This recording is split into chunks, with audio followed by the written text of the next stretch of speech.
like I had the lotto.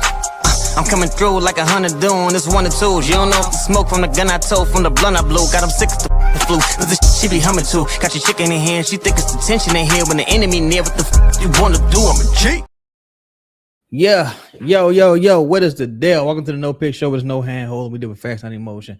Please be sure to like, comment, subscribe, hit that bell notification if you haven't already.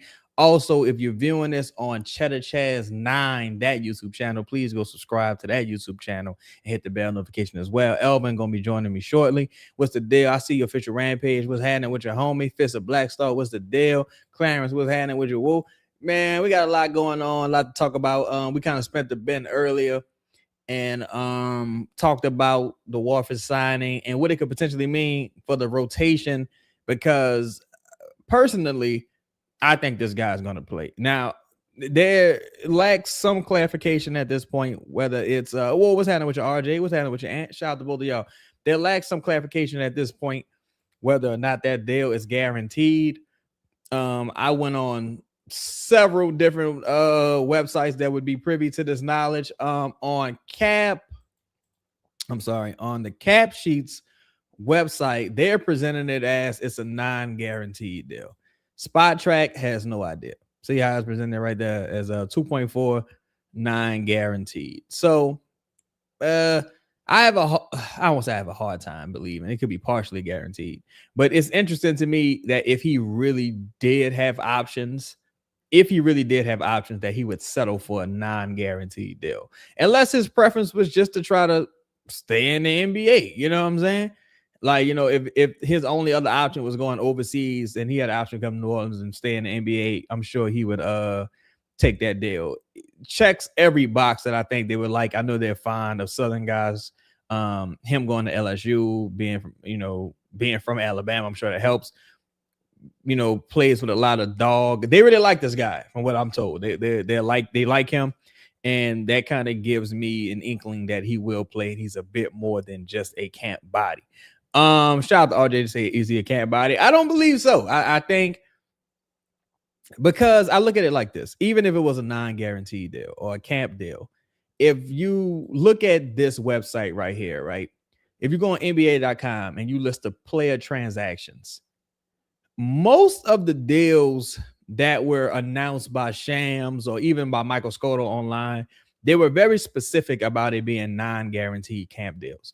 Those deals aren't even listed on NBA.com for the Pelicans player transactions. The deals that are listed, though, are Trendon Watford, Jean-Pierre, DeAndre Jordan, Hunter Dickinson, etc. Like the official deals, Bryce McGowan's, Dalen Terry being waived, like the quote-unquote official deals that impact the roster spots seem to be listed here, and the deals that were specifically noted as non-guaranteed deals, they don't seem to be listed. So that would tell me that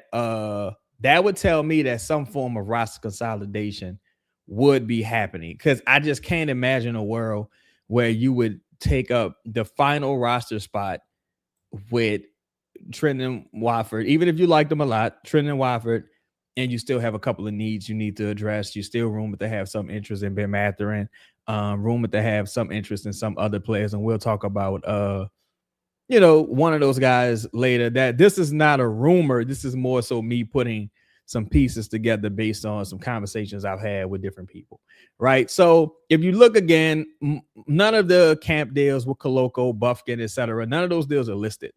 The deal that seems to be listed here is Trendon Watford, which makes me feel like it's a standard contract. Now, I don't know if it's guaranteed or not, but it makes me feel like that contract is standard. Does that make sense? Like, for what I'm saying, is that make sense? Does that make sense? Shout out to everybody in the building. Make sure you hit that like button. Whoa, what up with you, Dakari? What's the deal? Is Michael Porter Jr. on the trade block? I believe he is. Listening to a lot of people in the Nets organization, they seem to think that this was something that was a little bit inevitable. Like, they then seemed to believe that he was going to get that extension anyway. That's just my takeaway from listening to people covering the Nets.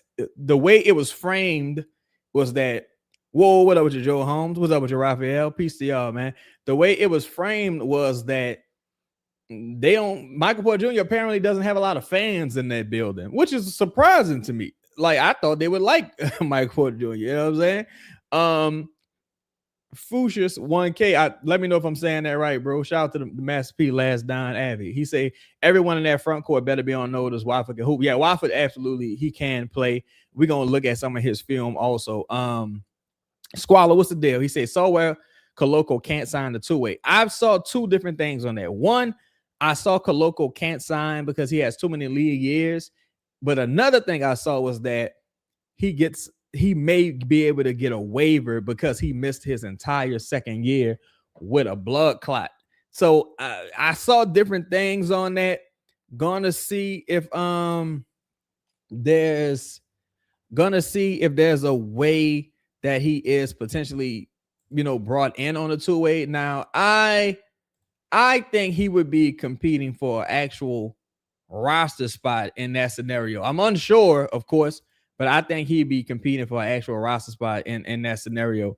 Maybe a non-guaranteed roster spot. Maybe he plays X amount of games, or it has a certain date to where it becomes guaranteed. But I think he'd be competing for an actual roster spot. And personally, he's my favorite. If they clear a roster spot or two, he's my favorite to get one of the final roster spots. Honestly, like I think he would fit like a glove. Pause. Whoa, what happened with you, Al? Whoa, was good, though. I'm cooling, bro. Shout out to RJ. He said he would be competing with Buffkin for that roster spot, I believe. If you're talking about Coloco, I think if they keep DeJounte, if DeJounte is carried into the season, I have a hard time seeing Coloco make the roster, the final roster. I mean, I don't know. Like it'll be tough because, well, what's happening with your Greg? Shout out to my homie, man. What's that, your big dog? It was good, Sam. It would just be tough. Like, I'm not sure what you think about that. Like, but if considering what the guard rotation already is, if you're bringing in, like, let's just hypothetically say they find a way to create two roster spots, right? Mm-hmm. Speaking, we'll get into how later, but I think Coloco. How would you rank those training camp guys out of Coloco, Houston, and Buffkin? And like as far as who the Pelicans would probably have some interest in. Well, so I think I'll be honest. I think Coloco probably he would be my favorite. He would probably be in the driver's seat because it's more of a position of need than any of the other two, and his skill set fits. Honestly, of Houston and Buffkin, I personally go Buffkin. I do as well. I do as well. Just because, again, he was a higher lottery pick, you know what I mean? Like higher projected talent. You saw him in college do it on a really good level. And then more recently, like I didn't see Houston play much last year or whatever the situation may be. If I'm not mistaken, he didn't play much last season. And then more recently, you already had Buffkin kind of. No, my glasses just keep fogging up. That's crazy. But they were Buffkin more recently was in with Mosley and in with Cham guy, like even more recently than Houston at the end of the day. Like he just was working with Kobe Buffkin over the summer, and he, you know what I mean? He probably took some things that they told him, hey, we're going to have these tryouts. We want you to work on these things and bring these back. If he brings those back, again, Kobe Buffkin was clearly the best player on the summer league team. That's not saying a lot, but it was like, in my opinion, he was by far the best guy there. So I think if you rank those three, I think it would go Coloco because of position of need. And then I think Kobe Buffkin will be able to do more things than Caleb Houston, even though Caleb Houston is probably a better shooter. I just think we've seen guys, and he's not even like a high decorated NBA shooter at that point. It's not like he fucking Duncan Robinson that we talk about. You know what I mean? Like, he's just like he's just like a cool NBA shooter. Like he's not like all world or anything of that nature. We got 40. Buffkin, I'm about to say if Kobe Buffkin reaches any of his potential, like it should be Yeah, the pedigree is just like significantly higher there. Shout out to everybody in the building. We got 40 people in the building. We got like 14 likes. Do me a favor, hit that like button. Yeah, Buffkin would be my preference as well, because I think in the event you brought in Houston, I keep running into the same scenario though. It's like, where would this guy even play? Yes. Like, you know what I'm saying? Like, you got Watford now, and I'm looking at him like, where the hell he gonna play? Exactly. Like, you know what I'm saying? So, and if Buck can shoot the ball okay, like if he has any, like the shooting was a little bit better in summer, the summer league, but with less responsibility, if he shot the ball better, then I think honestly I would prefer Buffkin, to be honest. Because I think, and I think he's more of at a position that you could find yourself in need of in the short term, especially depending on what happens with DeJounte. Also, it's just like I know some people mention Hawkins, and like even when you talk about Hawkins and Micah Peavy, those two guys probably aren't going to play much. Well, what up would you be, Thomas? What up would you be, Thomas? As far as Buffkin on the two-way, I'm not sure he would still be on the two-way eligible, but also it depends on if someone offers him a roster spot, then he can just be like, all right, I'm out of here. Like, you know what I'm saying? Then you would ultimately lose him. I don't know how they have invested some resources into him, and they really want him to focus on being more of like a table setter type point guard and stray a little bit away from that scoring, because him being able to run an offense would keep him in the NBA. You know what I mean? So I don't like today. Let me ask you this: if they didn't do anything else, what players would you think would be just out of the rotation today? That's out of the rotation. Yeah, like you are not playing every night. DeAndre, people be forgetting DeAndre even on the roster, but DeAndre, Hawkins, Peavy. I'm sorry, bro. I'm sorry. J Dog, man. Condolences to you and the family, brother. Sorry about that, man. I'm sorry to hear about that, bro. Yeah, condolences, man. Thoughts and prayers to you and the family, brother. Appreciate you tapping in, fam. 100%. Yes, indeed, man. Continue. I'm sorry about that. Nah, you good. That's unfortunate, bro. Anytime somebody go through some kind of loss. Yes, but I'll say just DeAndre should be, Peavy should be, Carlo, I don't know, because I'm assuming you're only playing like 10 guys, something like that, right? Especially now. Let's say you play 11. Foul trouble. Okay. So DeAndre, Peavy, Hawkins. You said Carlo kind of. Yeah, well, I guess we get like Carlo gonna get some spot minutes. I still kind of land on Carlo. So that's Bryce and Watford, and I think both of those probably play. So that's 3 out of 15 guys that's not playing, right?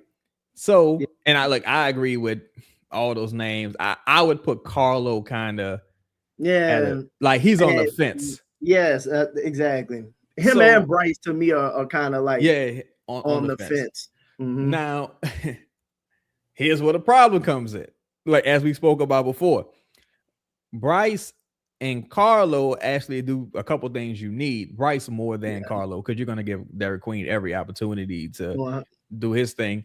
Yep. But why would you think they would play Watford over Bryce? Size, size, versatility, rebounding. I think you could. He doesn't provide the shooting that Bryce presumably would provide, because it's not like Bryce just got some fucking long history of being a quality player. Also, like, and I like Bryce, you know what I mean? But if I look at Bryce and Watford, they're probably what and what. So at that point, I say what guy is more versatile, and both of them are low usage players. So I just kind of give the benefit of the doubt to the bigger guy at the end of the day, right? Guy that rebounds, does some guard stuff for you or whatever. So I think it will probably lean. And you just signed Watford, like you just signed the guy. So it's not saying that you have to play him, but I just would imagine that if he had a bunch of opportunities to go places, that he would probably get every opportunity to play. So if it had to come down to Bryce and Watford, I think Watford would get the nod over Bryce as we currently sit. Yeah. Man, it gets a little complicated. Shout out to everybody. Man, we got 54 people in the building. Make sure y'all hit that like button. Make sure y'all subscribe and subscribe to the new channel as well, Cheddar Chaz 9. It gets interesting, right? Let's take a look at some of Watford's film, and then we'll go into why some of the things are interesting and why I think roster consolidation ultimately has to happen. Right. So this is fair use, by the way. So I'm gonna cut it down low. So all right, nice finish through contact there for the and one. Watford's a guy who can really create off the dribble. You see him hit a nice been three working there. on that three. He does not shoot a lot of threes, but he's nice floater there over shooter. Sengun. He's a guy to me that has some 3-4 versatility, probably really a shifty 4 versus a 3. And to me, that provides even more questions because, what was that with you, J. Cal? Like, to me, that provides even more questions because I'm like, when I look at minutes after 4, right? I look at those minutes as you got Bay, you got Derek, you got Carlo. Carlo may be 4 or 5. Derek may get some minutes as a 5, but the lion's share of their minutes are going to be at the 4. Derek, Carlo, probably Bay, like Watford. Like when I just look at that, there isn't a ton of positional versatility there. So those are all like front court minutes for the most. Like, physically he does look like a Sadiq Bey clone. Shout out to D for real. Lonnie, what's the deal? Also what I think watching a lot of these too, he finished like in comparison to like him compared to like some of the other players, right? He plays through contact a lot more than some of the other players. Like when you mentioned Sadiq Bey plays through contact. Zion plays through contact. Watford, if you look at some of his finishes, right, it's like playing through contact. And I think as they try to establish a more physical style, like Bryce will go up and don't, but you know what I mean? He ain't playing. Yeah, he's still like a thinner guy, wiry guy. Exactly. Yeah, I think man. If he can do this, bro, see them wide open corner threes, catch and shoot threes. And of course, this is Toronto, the game where he had a triple double. He's a guy that had a bunch of near triple doubles as well. He can put the ball on the floor and create for others. Has really good vision. Bring the ball up the court. That's an interesting floater there. That motherfucker be going down though. But he's a low usage glue guy. What they call him, tertiary player. I think that's the proper term, right?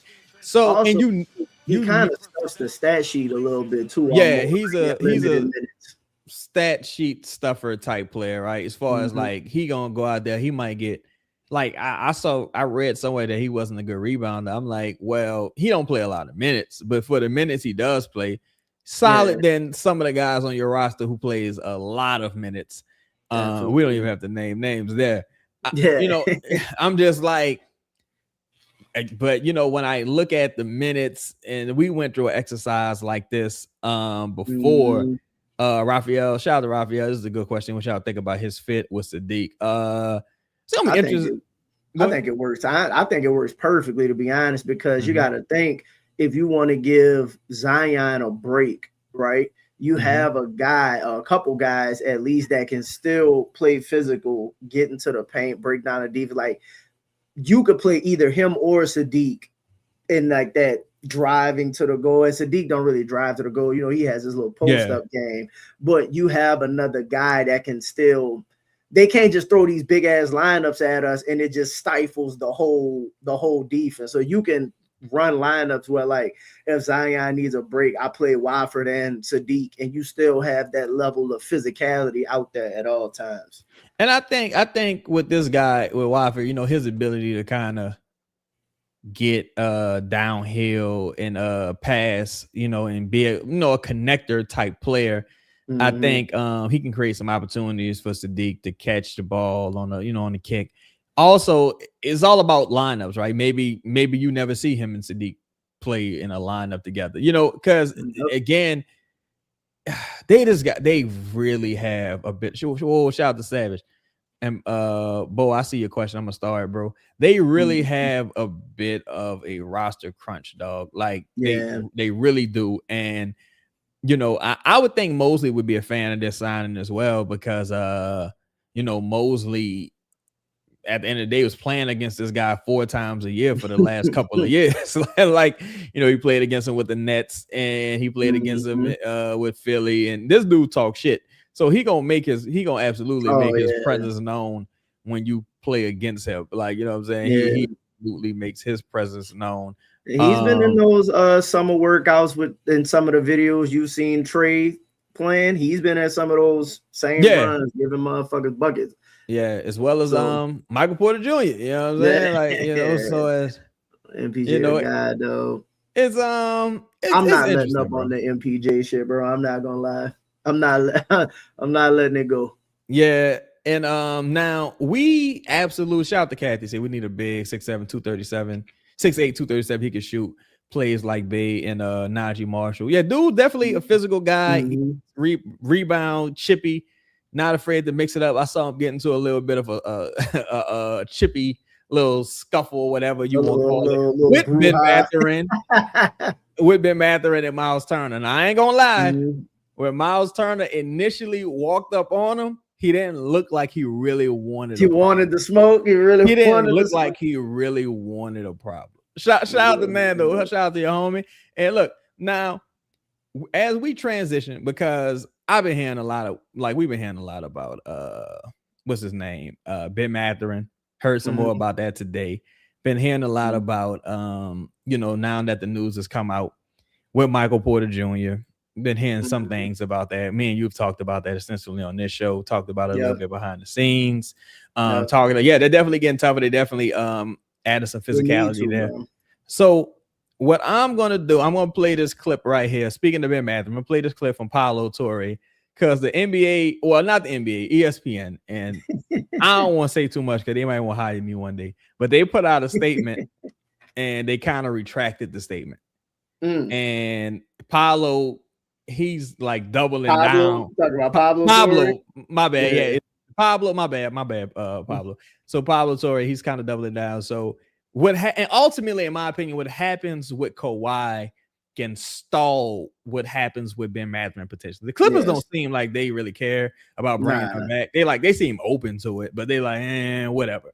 Right. So we're gonna hear from Pablo real quick, and then we're gonna transition into Mathurin and Michael Porter Jr. While this is playing, guys, we got 71 people in the building. Let's hit the like button. Let's get the likes up to at least 55, 60 likes, man. Let's hit the like button doing this. I'm gonna read the headline of the ESPN story that's made waves today, and then I'm gonna get to what's interesting about it. The headline: sources, NBA has no evidence. Ballmer funneled money to Leonard via sponsors. And that's a big deal, right? The NBA has been investigating this with their outside counsel, Wachtell Lipton, for 11 months. We've done 14 parts of our own series in which we have gotten human sources as well as documentation, like a whistleblower complaint filed in 2023. At all of these levels, right? Aspiration, Daktronics, the Clippers. The NBA, apparently, according to ESPN, is focusing instead on failure to supervise, meaning their employees, officials at the Clippers beneath Steve Ballmer, who perhaps committed salary cap circumvention, but really what they're guilty of is failure to supervise them, even though the Clippers got dinged, I would imagine. This is part of the calculation. Punished, dinged in 2015 for cap circumvention, investigated 2019. Again, in 2021, all this stuff begins with aspiration. And Daktronics, incidentally. So, anyhow, I bring that up because I want to introduce another line from this article that people I don't think are making enough of a deal about. And it's this, quote, "In recent days, both sides have been negotiating a resolution to the investigation," end quote. And I say this just because this is typically not how investigations work, whether in the criminal justice system or in journalism, right? The subject of the investigation does not get to negotiate with the group that is doing the investigating what the outcome is and what really happened here. But in this case, Steve Ballmer, the richest owner in American sports, has been negotiating a resolution to the investigation behind the scenes, according now to ESPN. And the NBA now has their own statement. They say, quote, ESPN's article regarding the LA Clippers investigation, for which the NBA declined to cooperate, contains numerous and significant inaccuracies. The results in this matter will be made clear once the investigation is concluded, end quote. Also worth pointing out is that the Clippers provided a statement in which they said it's very normal to make introductions between players and team partners. This is ordinary practice. The MBPA is in support of this. All of that is very normal, nothing to see here. But what we're seeing actually is that a backstage negotiation is spilling out into the public, and maybe the public should know a bit more. You know what? Shout out to Pablo. I feel empathy for Pablo in this situation. Bruh, because legendary snitching. Like, this is some legendary snitching. Like, if this was some street shit going on, you had to knock Pablo off, dog. Or not even him. I would be like, wait, so the police called you in and said they want to negotiate with you? Like what the fuck? So that means you did it. Like, cause like what is there to negotiate? But the thing that throw me off is like, this is like the CIA admitting to dealing crack or some shit. It's like, this is a bombshell story that no one really cares about. Like, it's fucked up because Balmer got so much bread. It was like, and what you gonna do about it? Basically. Yeah, what you gonna do about it? I just built this arena. Like, who gives a fuck? Who cares? Who cares? I dare you to do something about it. So Pablo gonna have to call Cash Patel if Cash Patel isn't already on the way somehow. Right. But I don't think anything, unless it's money laundering, I don't think anything nefarious really happened here. It's just cap circumvention. Long as nothing weird happened. And I don't know. Again, it's kind of, so that's the thing with the cap circumvention is like, if you have the money to do it and you're willing to do it, and I would imagine that it's a standard practice throughout the league. It's just Ballmer don't got caught. Don't really care, enough to us. Like, what are you gonna do? It's almost like if Jerry Jones got caught with cap circumvention, motherfucker would be like, so Jerry Jones, you know what I mean? The NFL typically don't play that shit though. Like you try that shit in the NFL, it'll be an issue. I don't want to say too much, but I've heard that old Jerry them back down a couple times from motherfucker was like, hey, you better chill out with this, and he was like, oh, my bad. Yeah, well, that's what I'm saying. The NFL, you kind of like, you better. This wasn't. I don't want to talk about it. I don't talk about it. But they did some real Mr. Marcello shit that went down. I don't want to get too into detail. Shout out to my Ace Boom Coon. Shout out to the homie Jess in the building, always showing love. Shout out to everybody in the building, man. Make sure y'all hit that like button. L, what you want to say, brother?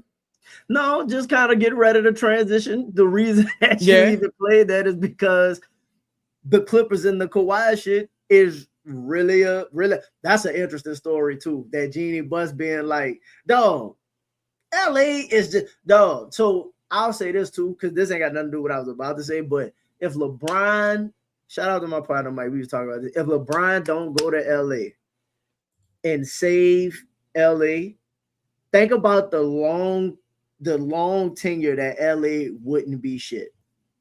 Think about this, because because before Kobe retired, before Bron went there, LA had a very extensive drought, like once, it was like 6 years in a row or something like that of being terrible.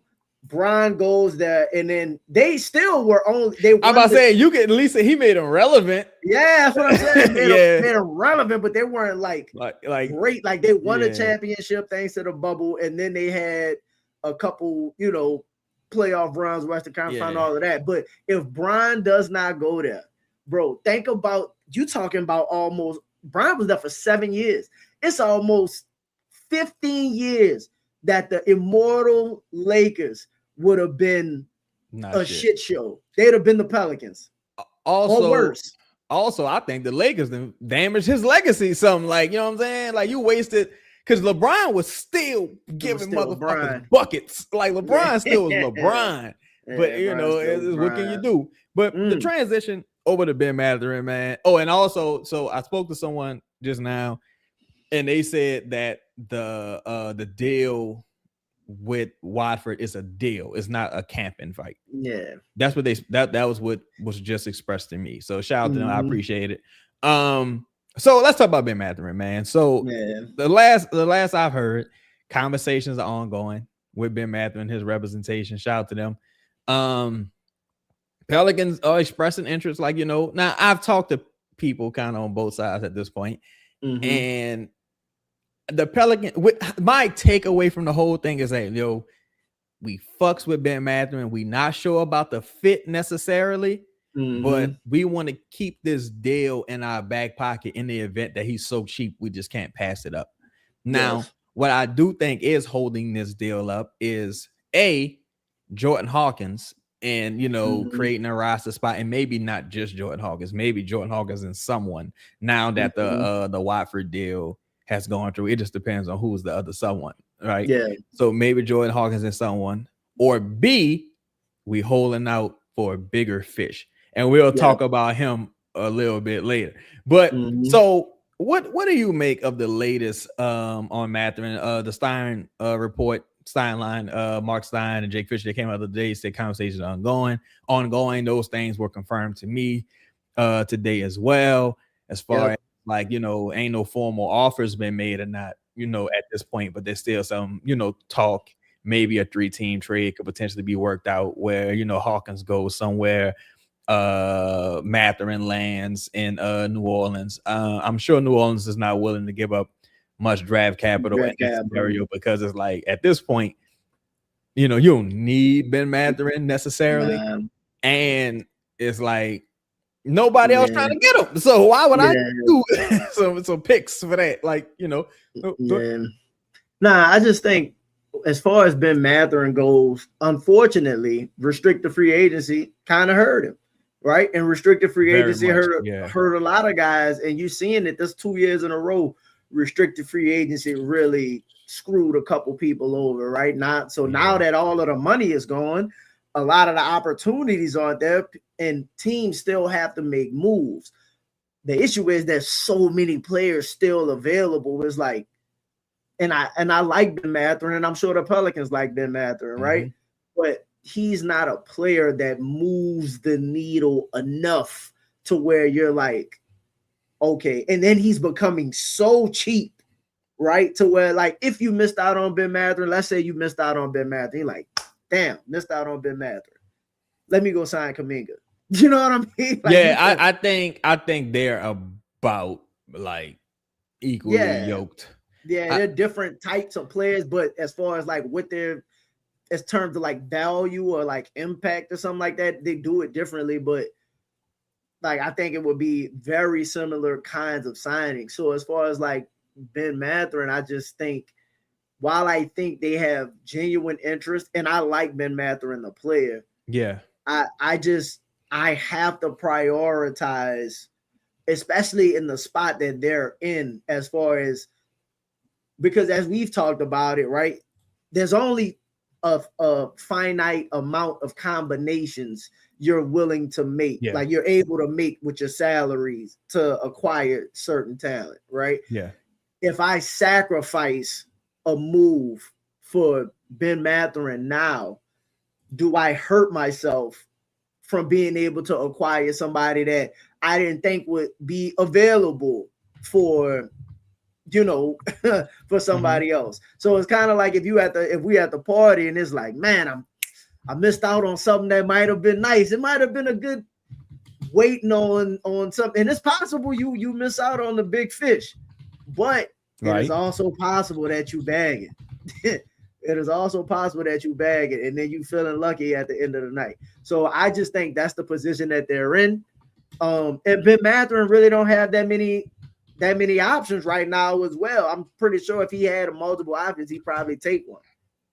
So yeah, I think you know, you still got Chicago, Dallas, different organizations have kind of signaled probably different levels of interest at this point. Milwaukee. I think the issue, not to cut you off, I'm sorry. But like Dallas, right? Not that Ben wouldn't play in Dallas, but I think he has more, because now you got to think about your next deal.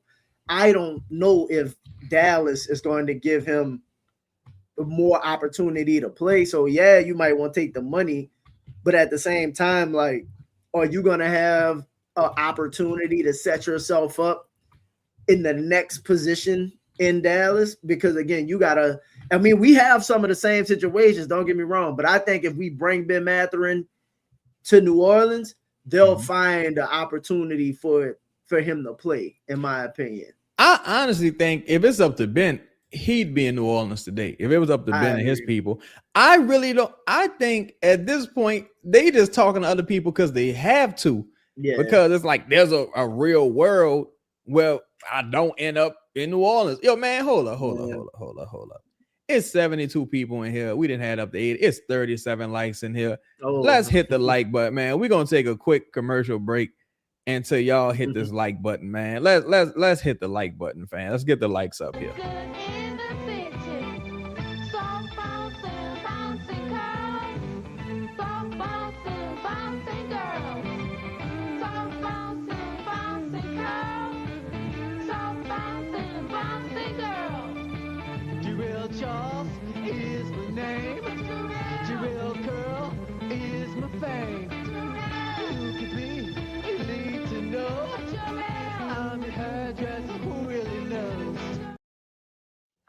Like, I'm on house arrest. I ain't even supposed to be here. Shout out to everybody out the crib. You hear me? Let's get it up to at least 50 something likes. Jeez Louise, throw me a freaking bone here. Now, so as we transition, right? Yeah. As we transition to Michael Porter Jr., the guy, just on the surface, right? Just in a vacuum, who would you prefer? And then we'll get into the details. Would you prefer Ben Mathurin right now? Or shout out to the homie Dev in the building. Would you prefer Ben Mathurin or Michael Porter Jr. right now? That's not even fair to Ben, respectfully, to compare him to Michael Porter Jr. And you know what? It's not even because I think it's like just two different levels of player, which I do think it is. The fit. It's just like that. Like one dude 6'10" and is an off ball, knock down, potentially low usage shooter. I don't know about low usage, but he don't need the ball in his hand. Yeah, that's what I mean. Like he don't have to have the ball to be just as effective as he can be, as opposed to Ben Mathurin, smaller guy, still rebounds well, but like it takes more for Ben Mathurin to get done what he needs to get done. So the only benefit I'll say is for Ben is going to be significantly cheaper to get Ben Mathurin. But I just personally think you might need our version of consolidating, like Michael Porter Jr. almost forces you to consolidate also while adding what it is that you need from a player standpoint, champion, rebounder, size.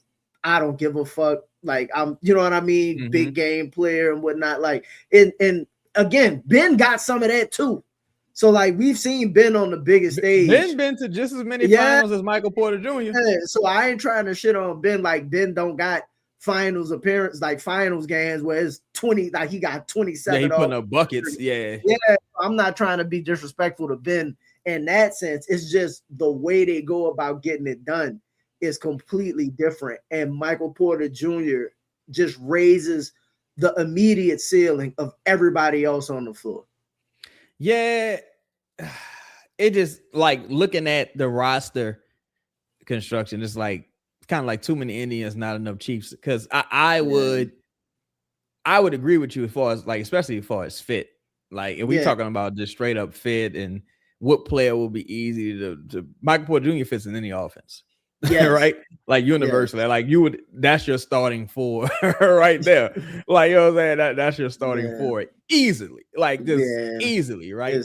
Oh my God, just as easy it is for people to hit that like button. Make sure I hit that like button. Easily starting four. That's a good one now. But it's like, let's say hypothetically speaking, if you're the Nets, you're like, well, we'll take this to the deadline. We'll take this in the season. Now, I don't know if a deal for Michael Porter Jr. necessarily appreciates, but the type of player he is, more than likely it will. Because Mikal Bridges was still under contract for multiple years, if I'm not mistaken, when he was traded. Did.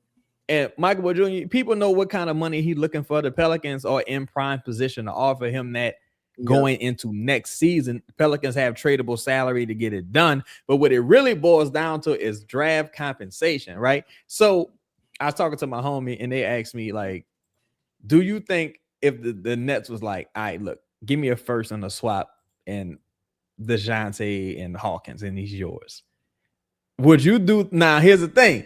Would you do that? Or if somebody said, well, look, just give if you give Ben Mathurin $12 million, I'll just let him go. I don't even want nothing. Just give him $12 million, or I'll do a sign and trade with you some kind of way, get him to a third team or what have you, and just give me a couple seconds.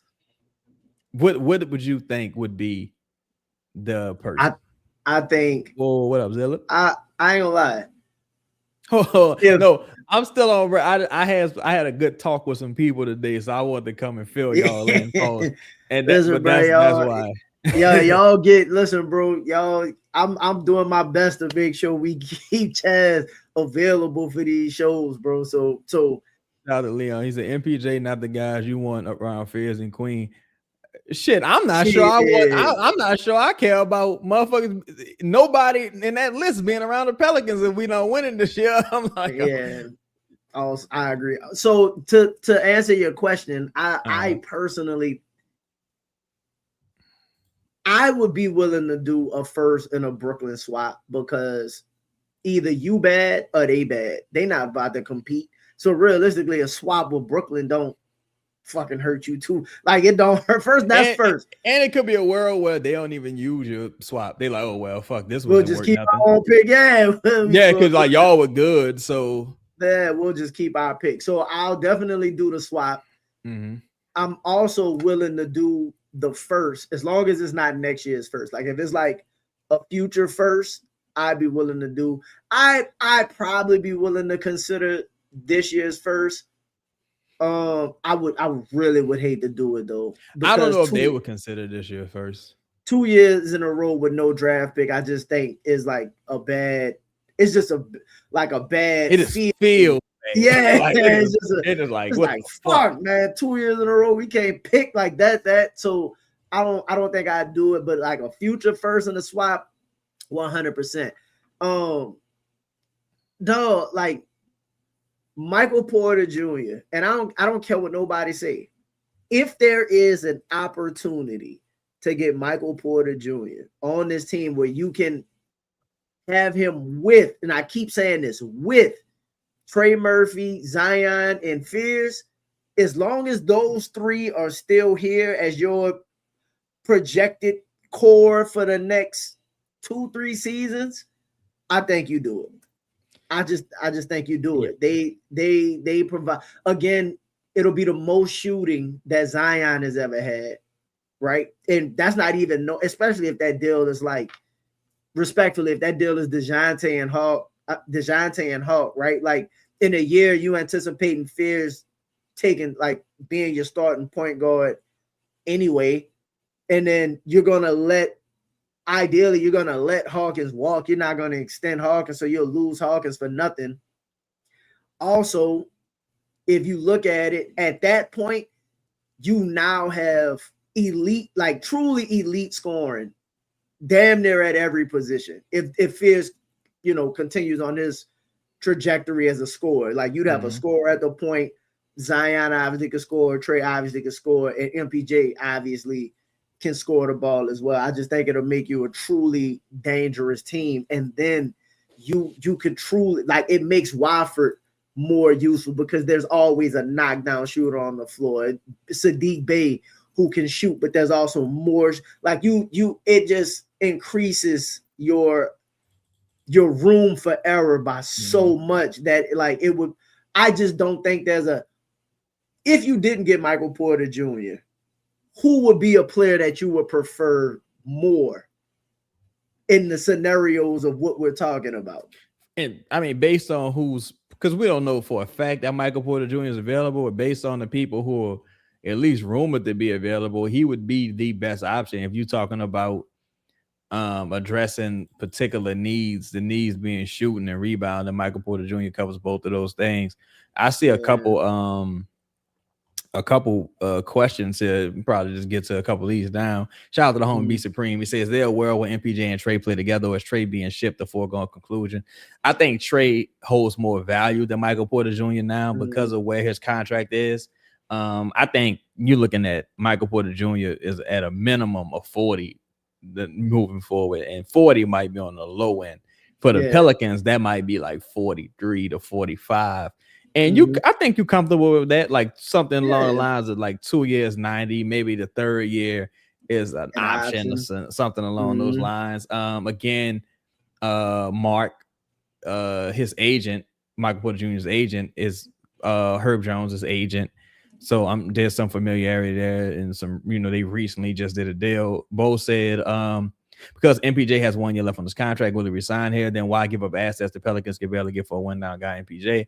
I think in the event that they trade for Michael Porter Jr., then it would be like understood. It would totally be agreed upon in advance that this extension is happening. Even like with James Harden. James Harden is still a fucking free agent, but it's he understood. is going to be a Cavalier. Something insane would have to happen.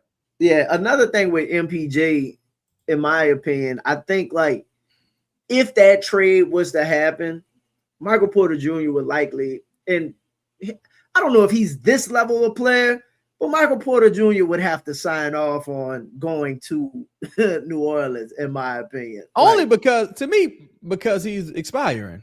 Yeah, but that's what I'm saying. Like he's not going to just, and like how they walked up the boogie and was like, oh, by the way, you going to you're traded. The fuck no. Like Michael Porter Jr., if he's going to New Orleans, it's similar to when Brandon went to Toronto. Like trade me to the place where I'm gonna be able to get my money and we'll be able to figure this out. If not, don't trade me there. So I'm of the mindset that like trading for Michael Porter Jr., 2 reasons.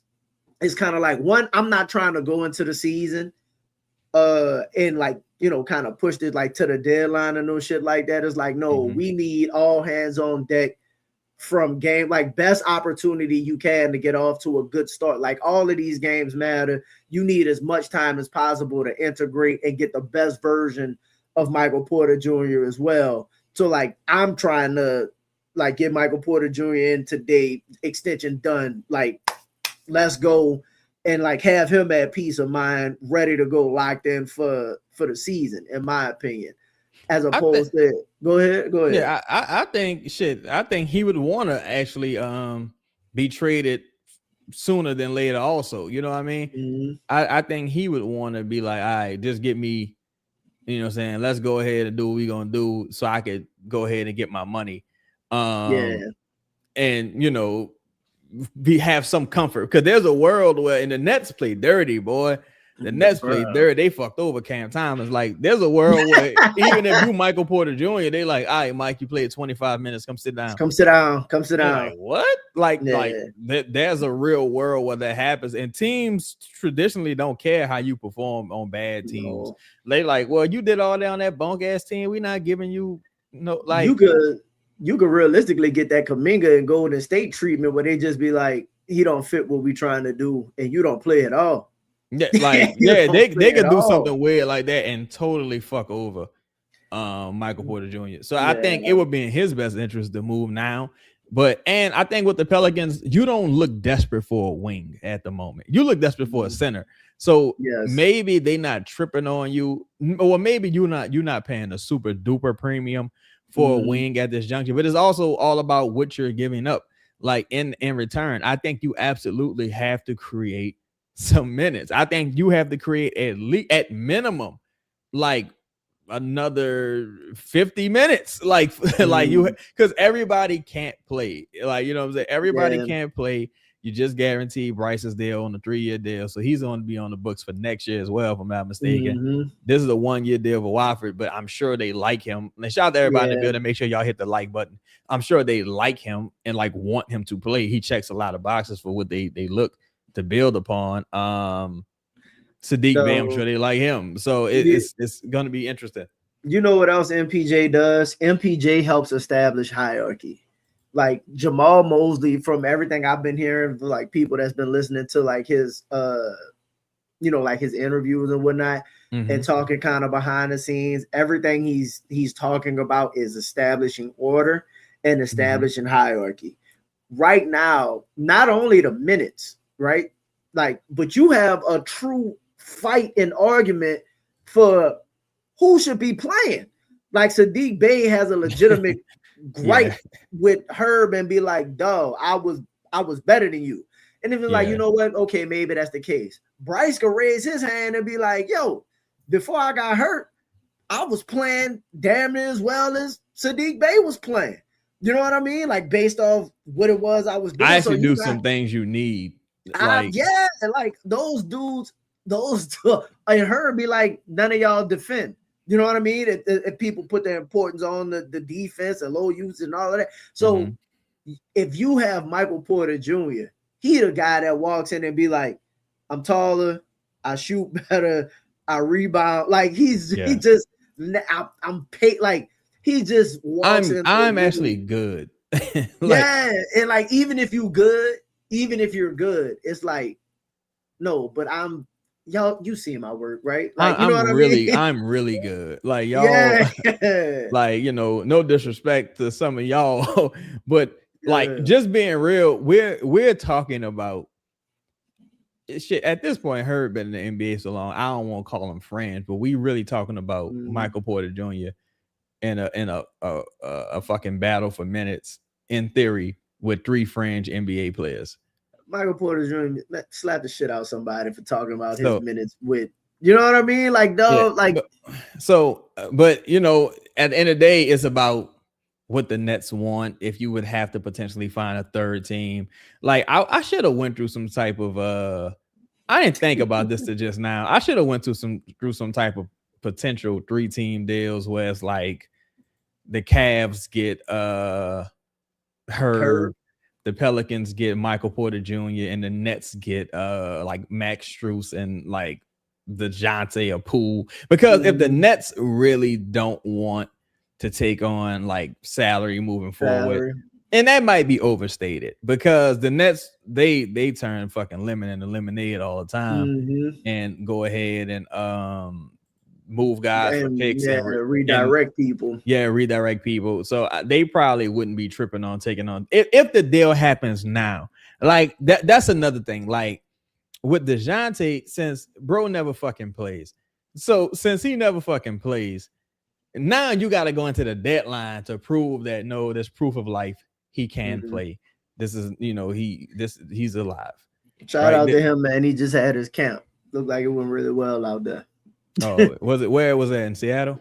I think so. Yeah. Oh man, fuck all that. New Orleans, nigga. Fuck, it's New Orleans. I think DQ. I'm not sure if he had his. I know he did a cap. I know he had something. He was coaching something for at one of the schools out here, high school out here. But when it come to them camps, it's New Orleans, son. Cut me in or cut it out. He gonna be in Hammond with something coming up sometime soon. I think before the season starts, September 18th. I think it is. He got a little camp out here. Okay, that's what's up, man. You know, you better watch out because you know it's hurricane season. You know what I'm saying? I'm like, damn, I'm going to New Orleans. I remember when Hurricane Katrina happened, and I was like, man, I'll never go there. Straight up, like this is a true story. And a time be playing with these niggas, man. So fuck out of here. Like, you know what I'm saying? Like, man, cut it out, son. You in the way right now. Respectfully, you know what I'm saying? You in the way, cuz cut it out, bro. I'm trying to get to the playoffs. I'm trying to get to the motherfucking POs. Got time to play with these niggas. But respectfully, I don't mean no disrespect. Shout out to the kids. We know we did the backpack giveaway the other day as well. Shout out to you, man. That was dope, bro. Appreciate it, bro. Shout out to everybody who doing anything in their community, man. Love to see that. You know what I'm saying? So let's just say, hypothetically speaking, I'm freestyling right here. I'm totally off the dome, like they're straight off the dome, right? So let's say Mike Porter Jr. is in New Orleans. Absolutely. Max Strus to Brooklyn. Max Strus is a quality player too, man. The good thing for him is if he go to Brooklyn, he could put up some numbers because he shoots the ball. So let's say DeJounte to Brooklyn and Herb Jones to the Cavs. There's no way this is successful. There's no way this is successful. But Spot Track said it would work. I think it would because the salary is right. Like, well, you know what? Why it might work 40. It's because they didn't do the extension yet for they didn't bring Harden back yet. That might be why it might work. But nah, because essentially the salary for Strus and Herb, you actually saving money with that deal.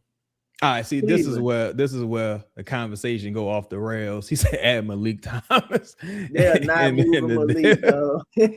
You might have a better chance with the other young with Tyson that they have on that roster. You might be able to get Tyson, but you definitely I'll be fucking with Malik Thomas. I gotta check out Thomas. Malik was one. They kind of did. I don't want to say did him dirty, but like he fell a little bit in the draft. He was a very versatile scorer. I thought he was going to the Clippers at one time. Bro, he was giving motherfucking. But he was the best. You could argue he was the best scorer. You could argue he might have looked like the best player in summer league, to be honest. Before they shut him down, he was easy 30. Shoot the ball, get to the rim. Like he looked like a guy. 100% looked like a guy. I feel like this deal doesn't work, but let's just say it does. Right? That's hypothetically speaking. Why it don't work? You know what? It might work because all three teams touch pause. It makes sense for all three teams. You get your defensive wing that they absolutely desperately fucking need. Yeah. You get, if you're the Nets, there's a world where both of those guys are expiring, like in the next event. year. In the event DeJounte opts out, of course, Max Strus is already expiring. You add some shooting that you're losing with Michael Porter Jr. The Pelicans would save $6.9 million. Bro, if something like this happened, I would need a bit of a kickback. I need a Steve Ballmer. I need a Steve Ballmer kickback, and I need some bread. You know what else you might be able to do? You might be able to get Cleveland to throw the pick to Brooklyn for you. You could, and that's something that I was about to like tinker with, right? Pause. Because go ahead. Because if for Strus for Herb, I probably need a pick back for Strus. You know what I mean? To do that deal. Wait, if you the Pelicans, you want a pick. Strus or Herb? Yeah. Yeah. So I'm looking at their roster. How long is well, fuck, it don't matter. In 2028, that's 2030 though. But in 2028, that team probably don't project to be bad. Now, who owns the least favorable of Cleveland? Swap. I'm tired of ATL, but let's just hypothetically say you get a 2030 top 8 protected pick, because there's no world where Cleveland is super bad in 2030 unless everybody just ages the fuck out. So in the event that, what happened to the motherfucking trade? Man, whole motherfucking trade went away when I added this pick. They must think it's ridiculous. So let's see. Whatever the pick is, just redirect it right to Brooklyn. Yeah. So I don't know what the fuck just happened. I'm saying this website is bulk. I ain't gonna hold you, son. The Spot Track is bulk. I ain't gonna lie. They need to step it up. But so yeah, like there's a world for every team. The deal makes sense player-wise, talent-wise. Because it's been reiterated to me that the Pelicans don't have a ton of interest in any of Brooklyn's assets. Like that's been said to me straight up. Like, we don't want nobody from from Cleveland. Like, we don't want nobody from no fucking Cleveland.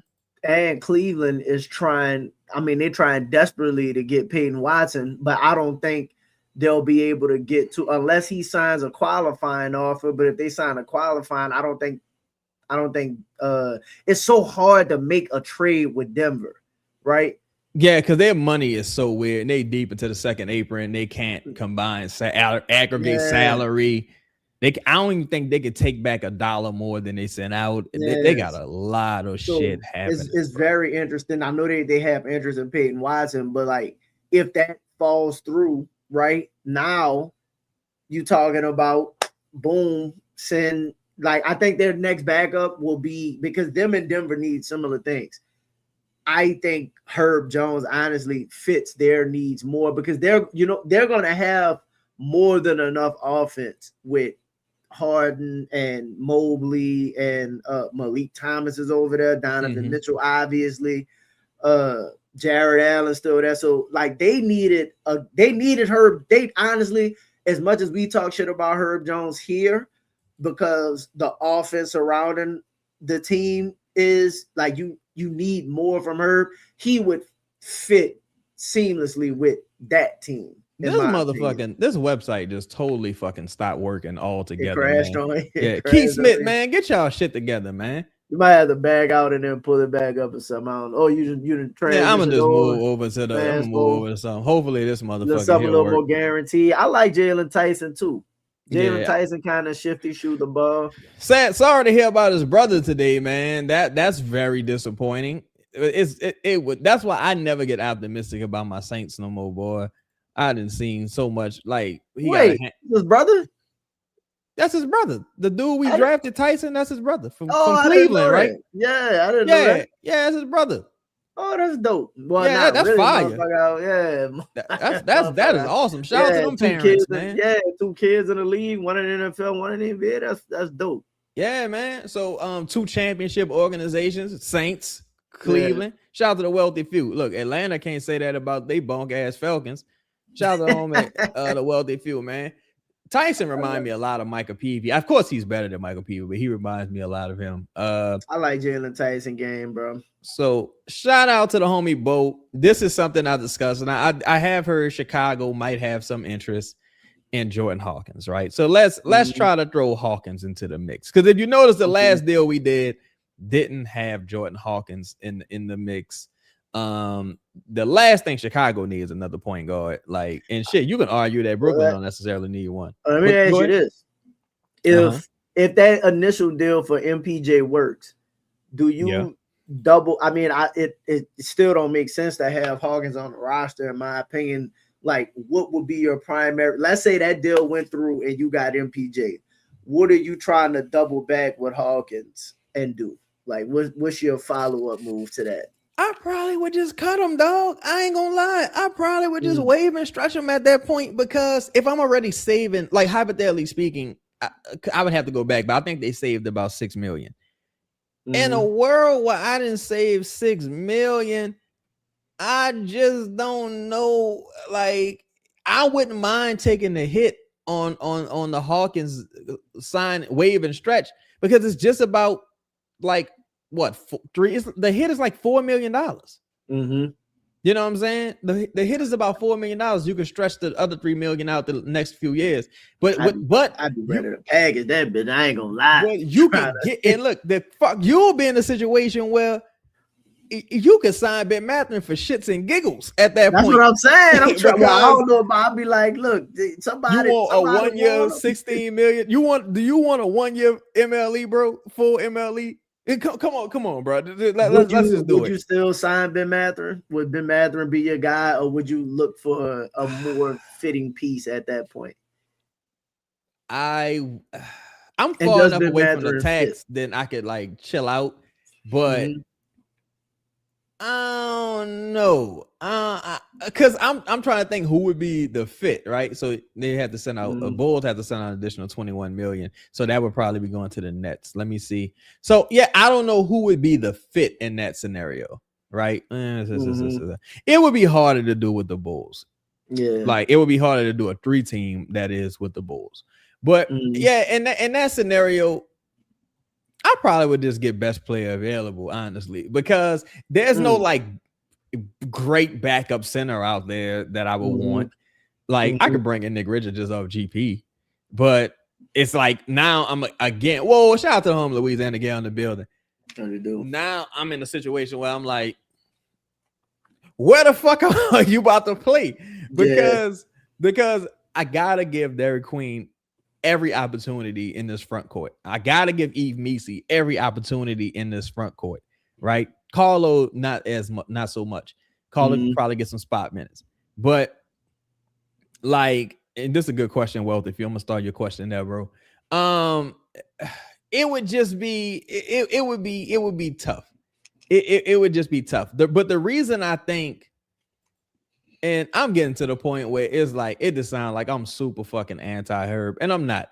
I'm really fucking not though. I swear I'm not. I'm just. I'm having to say that too, bro, because I be talking about him, and I'm like, I know it sounds like I hate the player. I don't, or I just like want him off the team, but it's just like every path, in my opinion, every path to getting better, especially with his extension getting ready to kick in, is like my first thought was, I'm like, okay, I just don't think he need to be playing 30 minutes. He's more of a 22 to 25 minute guy for me. I'm like, all right, then like if we put him on the bench, right? Like if I improved the starting lineup and brought Herb Jones off the bench, right? But then it's like, yo, he's about to make $20 million. And then at that point, it's like, can I find better use for the money? So I just ultimately end up at the same points, I guess. Especially when I just saw Bryce.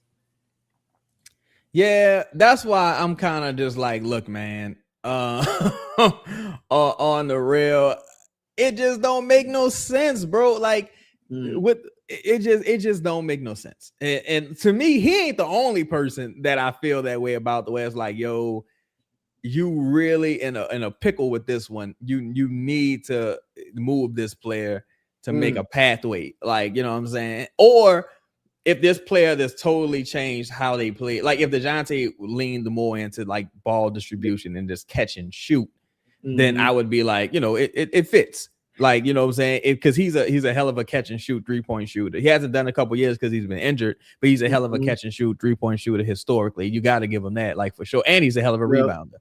Got to give him that for sure. So this was the deal that we thought initially kind of solved everything. Let's clip this part, right? We gonna clip farm this. It's and then the best, like I said, the only addition. Oh, go ahead, go through it, and then you can just add the addition in. I'm gonna go from with the picks as well. Hopefully they don't just knock out the whole fucking deal. But I'm gonna say that. So the Nets would acquire Max Strus and DeJounte Murray. Both could be considered expiring depending on what DeJounte decides to do next year. And his salary would decline from $32 million to $30 million. It'll be a player option. The Cavaliers, who still, from what I'm told, have some interest in Herb Jones, would receive Herb Jones. The Pelicans will receive Michael Porter Jr. In this event, the Pelicans may receive some draft capital from Cleveland, and that draft capital would be redirected to the Nets in exchange for Michael Porter Jr. Of course, this would be contingent upon Michael Porter Jr. agreeing to an extension upon his arrival, or even going into the offseason. What do you think? I do it. I think it works for everybody. One, I think it'll give. There you go. It'll give Brooklyn, right, an opportunity to say, listen, if we can't find y'all a home, both of them expiring. Also, you'll get an opportunity to play early, and then we'll probably be able to send both of those players to contending teams for whatever. So they could make even more on the trades. Now, right? Look, I might be thinking too big here. I might be. I might be. Look, I might be. What if, right? What if, call me crazy. Mm-hmm. What if I could convince the Nets to take Jordan Hawkins too?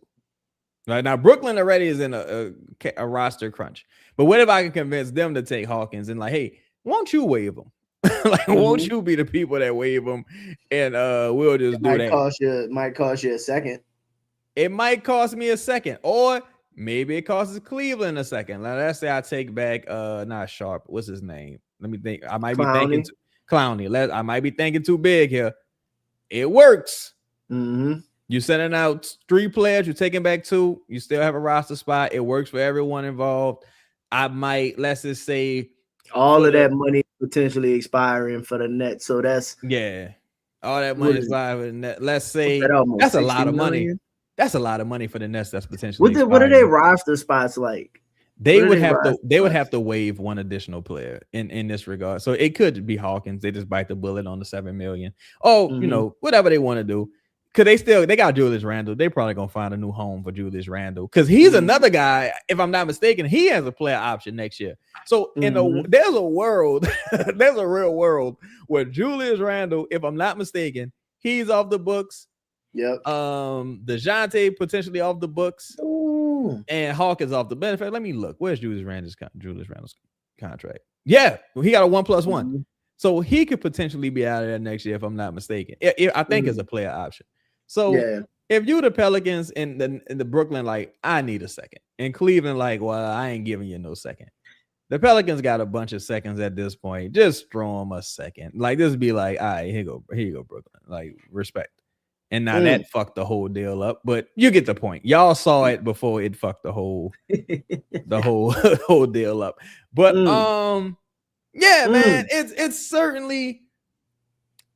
certainly interesting, bro. Like, if there's a world where you could do that, because now you got a backup 5, a for real backup 5, who's expiring if shit don't work out, whatever. I think he'll be a restricted free agent. Expiring. You got a couple other pieces, like everything will work out. I in that world, I still don't know if I see minutes for DeJounte Murray there, but you just cleared between Herb and DeJounte together. You just cleared at least 50 minutes, 50 plus minutes, to be honest. Michael Porter Jr. minutes? Minutes, like combined, because Herb gonna play at least 20, at least minimum. DeJounte gonna play at least 30. 30, yeah. So that's 50. It probably a little bit more than that. So that's at least 50. Let's say you give the 30. You giving Michael Porter Jr. 32 to 35. So. Depending on who you want to take up all of Herb's rotational minutes, Watford, Bryce, you throw a few more minutes. Distribution, some more minutes to Pierce. Yeah, Zion gonna play a couple more minutes. So it depends on like how you level it out. And then you created a roster spot too. And you just created a roster spot, 3 guys out for 1. If you really wanted to just drop your nuts, you'd be like, all right, come on, Ben. Now, I don't think you need to do that in this scenario, to be honest. No. I do think it's too much at that point. I started looking at my training camp guys. I started looking at my training camp guys. In fact, I'm at that point, I'm bringing in Buffkin. Yeah. At that point, I'm just bringing in Buffkin at the point. Well, because you really don't need, if you brought in Clowney, you don't need Koloko. Yeah. I don't know if you need Koloko. How many is? Yeah, I think you only have the 1 roster spot created, right? Or was it 2? It's 1. We sent out 3. Yeah, because we don't have we signed Watford. So I bring in Buffkin because realistically, I got more than enough shooting. I still got Sadiq Bey, Carlo, Bryce, Peavy. At this point, my position of need is really just backup point guard. Yeah, because Jordan Poole gonna get some more minutes, of course, and shots. Yeah, but if I'm talking about like just final roster spot, I need a 3rd guard. It's gonna be Buffkin. Yeah, and you're still in position next season. Yeah, because Poole money is still expiring. Yep. You know what I mean? And then if you wanted it, I'm not saying they do this, but you could create a shit ton of roster spots because you could technically decline Eve you like a lot of those dudes are on team options where you probably wouldn't want to let them go. But if like something looked possible where like, let's say that team had a really good season and going into the offseason, you had an opportunity to make some shit really shake, right? You could create some roster spots on the, like, I think Carlo's on a team deal that you could probably decline or something like that. I think Bryce is on a team option you could probably wait. I'm talking about strictly the and roster spots. And Noah, if I'm not mistaken, he's gonna be like a free agent. So there's no guarantee you'll be able to bring him back. Yeah, and you'd have the big Jordan pool expiring. You know what I mean? To kind of give you some flexibility if you want to further shape the roster.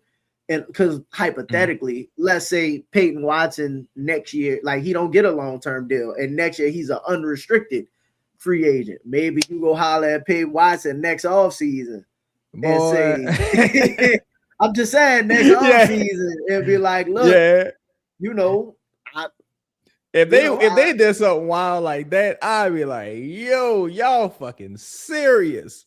I'm just saying, bro. That's how you got to think about it. Now he wouldn't be a starter, but I guess you got to consider what your lineups look like at that point. I would trade her for Trey Johnson, straight up uptown kid. I like Trey Johnson from Washington. Boy, don't talk Trey the number 6. No, y'all gotta stop acting like this dude not a number 6 overall pick. He ain't really played last year, to be honest. It don't matter. No, like I think this is a real possibility though, because if you Washington, you like, well, fuck, I need offense. I mean, I need defense. Yes, like I got Trae Young. I need somebody next to Trae Young that can defend. I think something like that. I don't think it's far-fetched at all, honestly. Listen, I said for me, Trey Johnson was this how I wanted to draft him. Like for where we picked, like if it wasn't Dylan, obviously, Ace, Trey, Fizz. Yeah, I kind of went back and forth with that as well. If it wasn't, and I'm cool. I'm cool with Fizz. Like I started coming around on Fizz. It was just the size, you know, like the height for me. But Trey Johnson, though, if you was to give me Trey Johnson and the Fizz backcourt for the next whatever, I'm like happy with that. I think Trey gonna be like, I think that dude gonna be a true bona fide scorer in the league. His shooting is legitimate, in my opinion. His shooting is legitimate. And shout out to Elijah. I think as far as with Caleb Houston, the reason I would advocate for Buffkin, and Buffkin shot over 40% from Yannock in the G League, but the reason I would more so advocate for Buffkin is because now you need a backup point guard.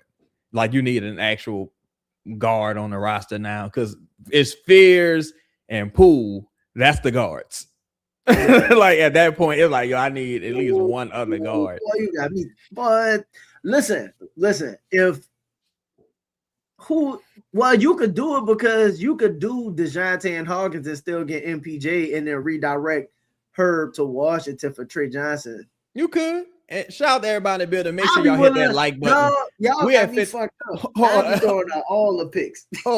Look, we at 54 likes, man. Let's get it up to 70 likes. Shout out to everybody in the building. You would trade a first for Trey Johnson? Fucking right. I like him, but right now I like him too. But I'm like, I know y'all need Herb. I don't need Trey Johnson. I would just love to have him on the team. Would you trade a first for Ace? A first and who? Herb, like just as Herb.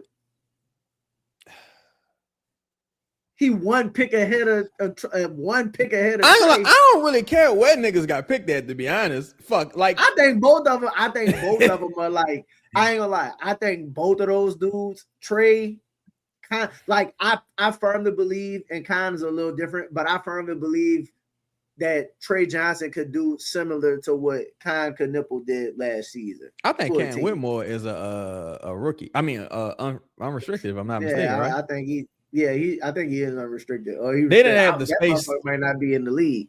They didn't really have the space to take on that Elijah, to take on his contract. Because to my knowledge, the Cavs probably reached out to the Pelicans with Schroeder.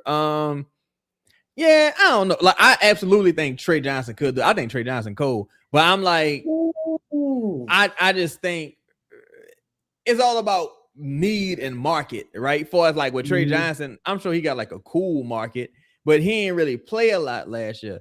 And you out of the rotation a little bit this year. Now, if I could trade a protected first for him, I probably would do it. But like, there's a world where you come here and you struggle to find a spot in the rotation just because it's so many motherfuckers on this roster. That's why it's like, yo, that's why I don't think Caleb Houston would play. I know he was with Mosley. So I don't think he would play. Nah. But I'll say this. If I got Trey Johnson don't have to start. That motherfucker still got an issue. Damn. Who? Cam Whitmore. Damn. I know that was one of the big deals that they was talking about with the health and whatnot. God, so Cam. Shout out to who that. He said peace. Shout out to you, fan. Hope you're doing great as well. Who that? Always, man. Because you still need somebody in that scoring role off your bench as well. So even if you got Jordan Poole, or you mean moving forward? Yeah, I'm just saying, like, because I don't know what Jordan Poole gonna I don't know what we're doing with Jordan Poole extension moving forward. I don't believe he is extended. That I don't either. So I'm saying if I got numbers a former number 6 overall pick in the draft that I think truly high of, I think he's a sniper. I think in that role he'll be able to score. I think he'll be able to be a really good tandem with Fears moving forward. He's got some size as well. Like, he's not a smaller guard in my opinion. If I'm not mistaken, I think he's 6'6", something like that, which is really good size for a shooting guard. Dude, I'll bring him off the bench for a while until we figure out what we're doing with Trey. Yeah, to me, dude would be like a Trey Murphy heir apparent. Like, totally.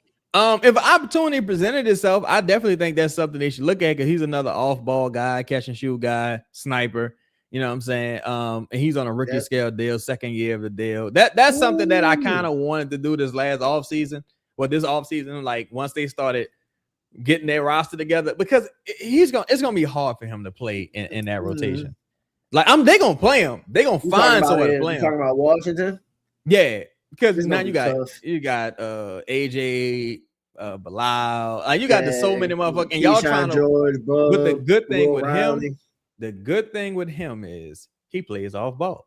There's always somewhere for off ball motherfucker. The off ball motherfucker gonna get the shots up. As long as you making them shots and you're not a total turnstile defensively, because the best case scenario for the Pelicans, worst case scenario for Washington in that scenario, in the event that they were interested, is he just awful defensively, and you like no, because we can't play Trey Young. Honestly, Al, I wouldn't put too much thought into this. But the only reason is because when all the initial offseason, when the offseason first started and people was talking about Trey Murphy getting moved, it was like, remember, we talked about this. Who would you move Trey Murphy for? I said, no, that's why I'm like, we ain't moving him going into the season, because the only players that I right now would move Trey for would have to be like a young blue chip kind of, like, I need Ace, or I need a Trey Johnson, somebody like, I need somebody like that I just think has, their ceiling or potential could be Trey or higher. Right. If I got Trey Johnson for Herb Jones, you know what I mean, and I still have like, no, if this shit not happening, obviously, but if you ended up with a roster that had Jeremiah Fears on it, Trey Murphy, Zion, Michael Porter Jr., fucking Trey Johnson moving forward, like just going into next season, like, bro, you just have so much young potential. You have a core moving forward. You know what I mean? Like, you got some, like, you kind of helped yourself in the salary cap standpoint, bro. And all these, like, your scoring makes sense. Like, the scoring is spread out. And it makes sense, and you still got upside. Definitely it's worth them calling and trying to like yo, what's the deal? Like, you know what I'm saying? I never think it's at least saying what's the deal. Hopefully, you know, this MPJ thing happens and they can start planning for, you know, in the event that another opportunity presents itself. Because if you're again, if you're Washington, you're gonna need some defense. Yeah, if the Pelicans had second round picks right now, though, I think a lot of shit would be done, bro. Like, honestly, what's like your number one I pick can't. you think would be done? I think they would have, if they, again, they don't necessarily want Mathurin like that, but I think they would have. I think Hawkins will be gone for sure. I think in the event that everything played out the same and they had picks, they would just get Mathurin. Yeah. I think a lot of the people that they could have traded for that went for seconds, the Pelicans would have been in the running to do. I think they could have moved up in the draft. Do you think it's a blessing in disguise that they didn't have seconds? Because if the MPJ, this is only if MPJ shit gotta happen though. Like, again, that is the that's the one player that makes the most sense, that in my opinion raises the ceiling. And if you do MPJ in a deal that makes sense, right? Like, I'm talking about keep Trey at like Trey Z, MPJ, Fears. Mm-hmm. If you do that, I think the overall feeling of the fan base, the city, the team, will be like, oh, y'all salvaged. It's not much you can do about what happened last season, right? But if people have the feeling that like, oh, scared money don't make, now y'all scared to pull the trigger on shit. You do the MPJ deal, people will be like, oh, all right, no, the month, like they still being aggressive. It is a smart move, you know what I mean? And for whatever you say about Derek, getting an MPJ, and I hate to say it this way, but getting an MPJ allows for Derek Queen to be more successful, in my opinion. Like, because if you're gonna play Derek Queen, wouldn't you like to play him with the most shooting possible? You know what I mean? Possible that you could put on the floor with him. So like those are it also helps salvage that kind of deal. It helps salvage Zion's future. Like, it just, MPJ would again, doing that deal would put you in such good graces for the season. And even if it didn't work out right away, I think you buy yourself some time, right? I think you bought yourself another year of credibility, where it's kind of like if you start, well, one, people didn't give you no credibility when you stepped in the door anyway. Yeah, off the rip, yeah. Which is kind of fucked up, but whatever. If you hit on Fears, and people are like, oh, well, you kind of hit on Fears, and then you kind of hit on Sadiq Bey, the jury's still out on Jordan Poole. If Fears turns into a guy, and then you bring in Mosley, right? And Mosley solidifies everything. You salvage Zion's career, right? Zion's in the best shape we've seen. And then you hit on Michael Porter Jr. and that shit makes everything click. Now you sitting there talking, you talking cash. I just don't think any other player that you can acquire right now does that for you. Checks so many boxes, basically. So many boxes, bro. Like and if you do that shit while like getting off of DeJounte, or like turning Herb into like getting off the DeJounte and Herb long-term money, like you'll be sitting there, you know what, you'll be sitting there cutting up, dog.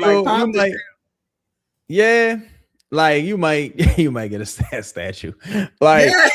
I think if they manage to execute one trade this offseason, that would, you know, whether it's Mathurin or MPJ would have settled a lot. But there's a world where you get Mathurin and Mathurin become the guy that you thought that, like, wait a minute, he figured it out. What the fuck? Now, is he figuring it out to get paid, or did he really figure it out? Ultimately, it don't matter, right? As long as he figure it out with you. Like, you know, there's that world, of course. And you know, there's a world where you go into the season, then you pull off another move. We talked about a couple different trade possibilities for MPJ. A third team involved in the Cavs also. I think sorry. I got a thought. Go ahead. What's the deal? Go ahead. Because you got me on this Trey Johnson shit. Nah, I can't. I wouldn't think too much about it. I'm not. But no, we here, so we just talking. Bro, you make the deal for MPJ. Let's just say it's DeJounte and Hawkins. That works. Okay. Salary wise, that works, right? No, Washington goes into the season. And you end up going into the season with Herb. Herb coming off your bench right now, right? If I got MPJ, Herb coming off my bench, obviously. Dog, you go into the season and Trey Johnson not playing much, and they say, dog, you know what we really could use? That guy stopper. That fucking defensive stopper, that guy in New Orleans. They probably, like, we losing value on Trey Johnson by the minute. I'm serious. By the game, he losing. You just losing value. Him not playing. And look, that's why we talk about DQ, and it's like you gotta at least you gotta give him the season. You gotta give him the runway. You gonna have to give him a chance. Now, I'm on the record at saying people should prepare themselves for the event that might not lead to the best results, right? You should prepare yourself for that. But it could lead to excellent result. But not playing him or playing him to a point where it's like, oh, this looking bad, that lessens his value. Same thing with Trey Johnson. It's like Trey Johnson has a skill that everyone's always going to want to take the chance on. But Trey Johnson can easily become Cam Thomas, like easily, because they gotta play a little bit alike. Like it is as a true world. That's the thing. Shoots the ball, and with where he shoots from beyond the arc, and with Trey being number 6, that's like what that gotta be like 10 million. Yeah, he make similar. He a little bit more than what Fizz make, obviously. Yeah, Fizz at like 7. So if he makes 7, then Trey Johnson probably make like 8, 9. Bro, think about. I know what I like Washington. Like I like Trey Young, so I know Washington roster. Bro, it's gonna be hard for Trey Johnson to get. You got Trey Young. Middleton probably won't play, but if they trying to compete, he might early, right? But you got Trey Young, AJ Devonsa, Middleton, Will Riley, Keyshawn George, Koulibaly, Bub Carrington, and that's not to mention the bigs, Ayton, Anthony Davis, Saul. It's like, they're another team. They're another team that's really gonna need to consolidate with that wing. Come on with the Juju Reese and Trey Johnson for Herb Jones, man. Make it happen. So Trey makes 8.6 million. Next year is when they're gonna have to decide whether to extend him or not. He could push it to 2028. The way this seems to be trending, he gonna probably push it to the last year if he can't get no run this year, unless he gets traded. So we'll see. We'll definitely see, man. Look, we're gonna take a quick commercial break. On the other end, we're gonna answer y'all star questions and get out here, man. Shout out to everybody in the building. Make sure y'all hit that like button. Appreciate y'all tapping in with us, man. And we're gonna holler at y'all on the other end of this quick commercial break. I'm trying to think which clip I even want to use. I got so many of these motherfuckers. Look at today's game. What are the components that you believe a team absolutely has to have in order to win a championship? I think there are shooters, and then I think there are scorers.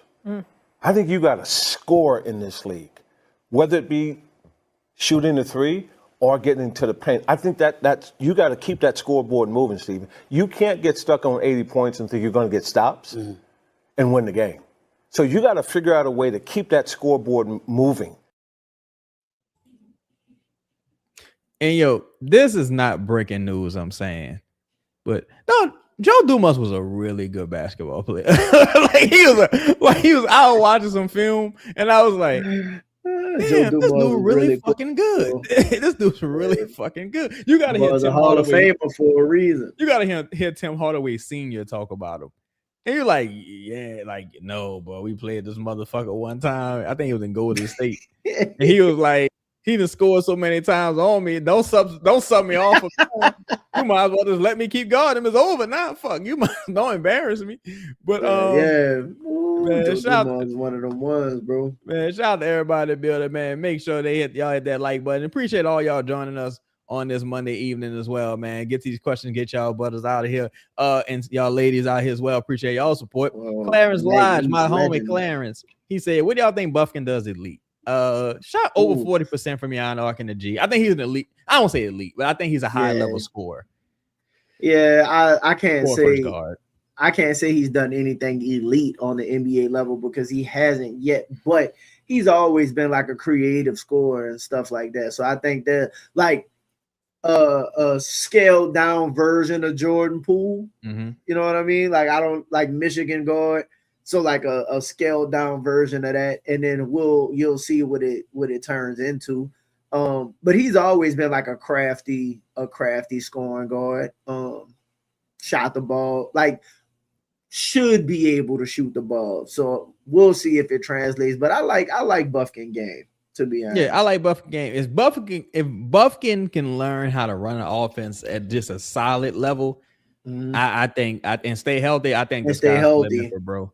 60 likes, man. Appreciate you, T-Fighter. Great shout out to your homie. Keep hitting that like button, y'all. We on the way out of here, but keep hitting the like button. Appreciate all y'all, man. And sub to the channel, Cheddar Chaz 9. That's the backup channel. Make sure y'all tap in with that channel as well. Bo said y'all think Zion will resign with y'all even if y'all make the play-in. Yeah. I don't think trying to get that money, though. Zion. I believe Zion when Zion say he love it in New Orleans. He don't really want to leave New Orleans. I think he believe in Joe. I think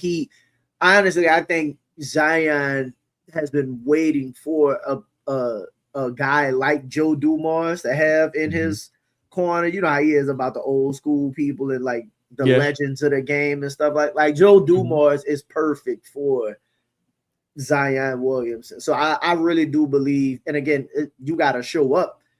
But I think Joe Dumars if Joe Dumars can't bring the best out of Zion Williamson, then I don't know. So I do think he would resign because you trust Joe.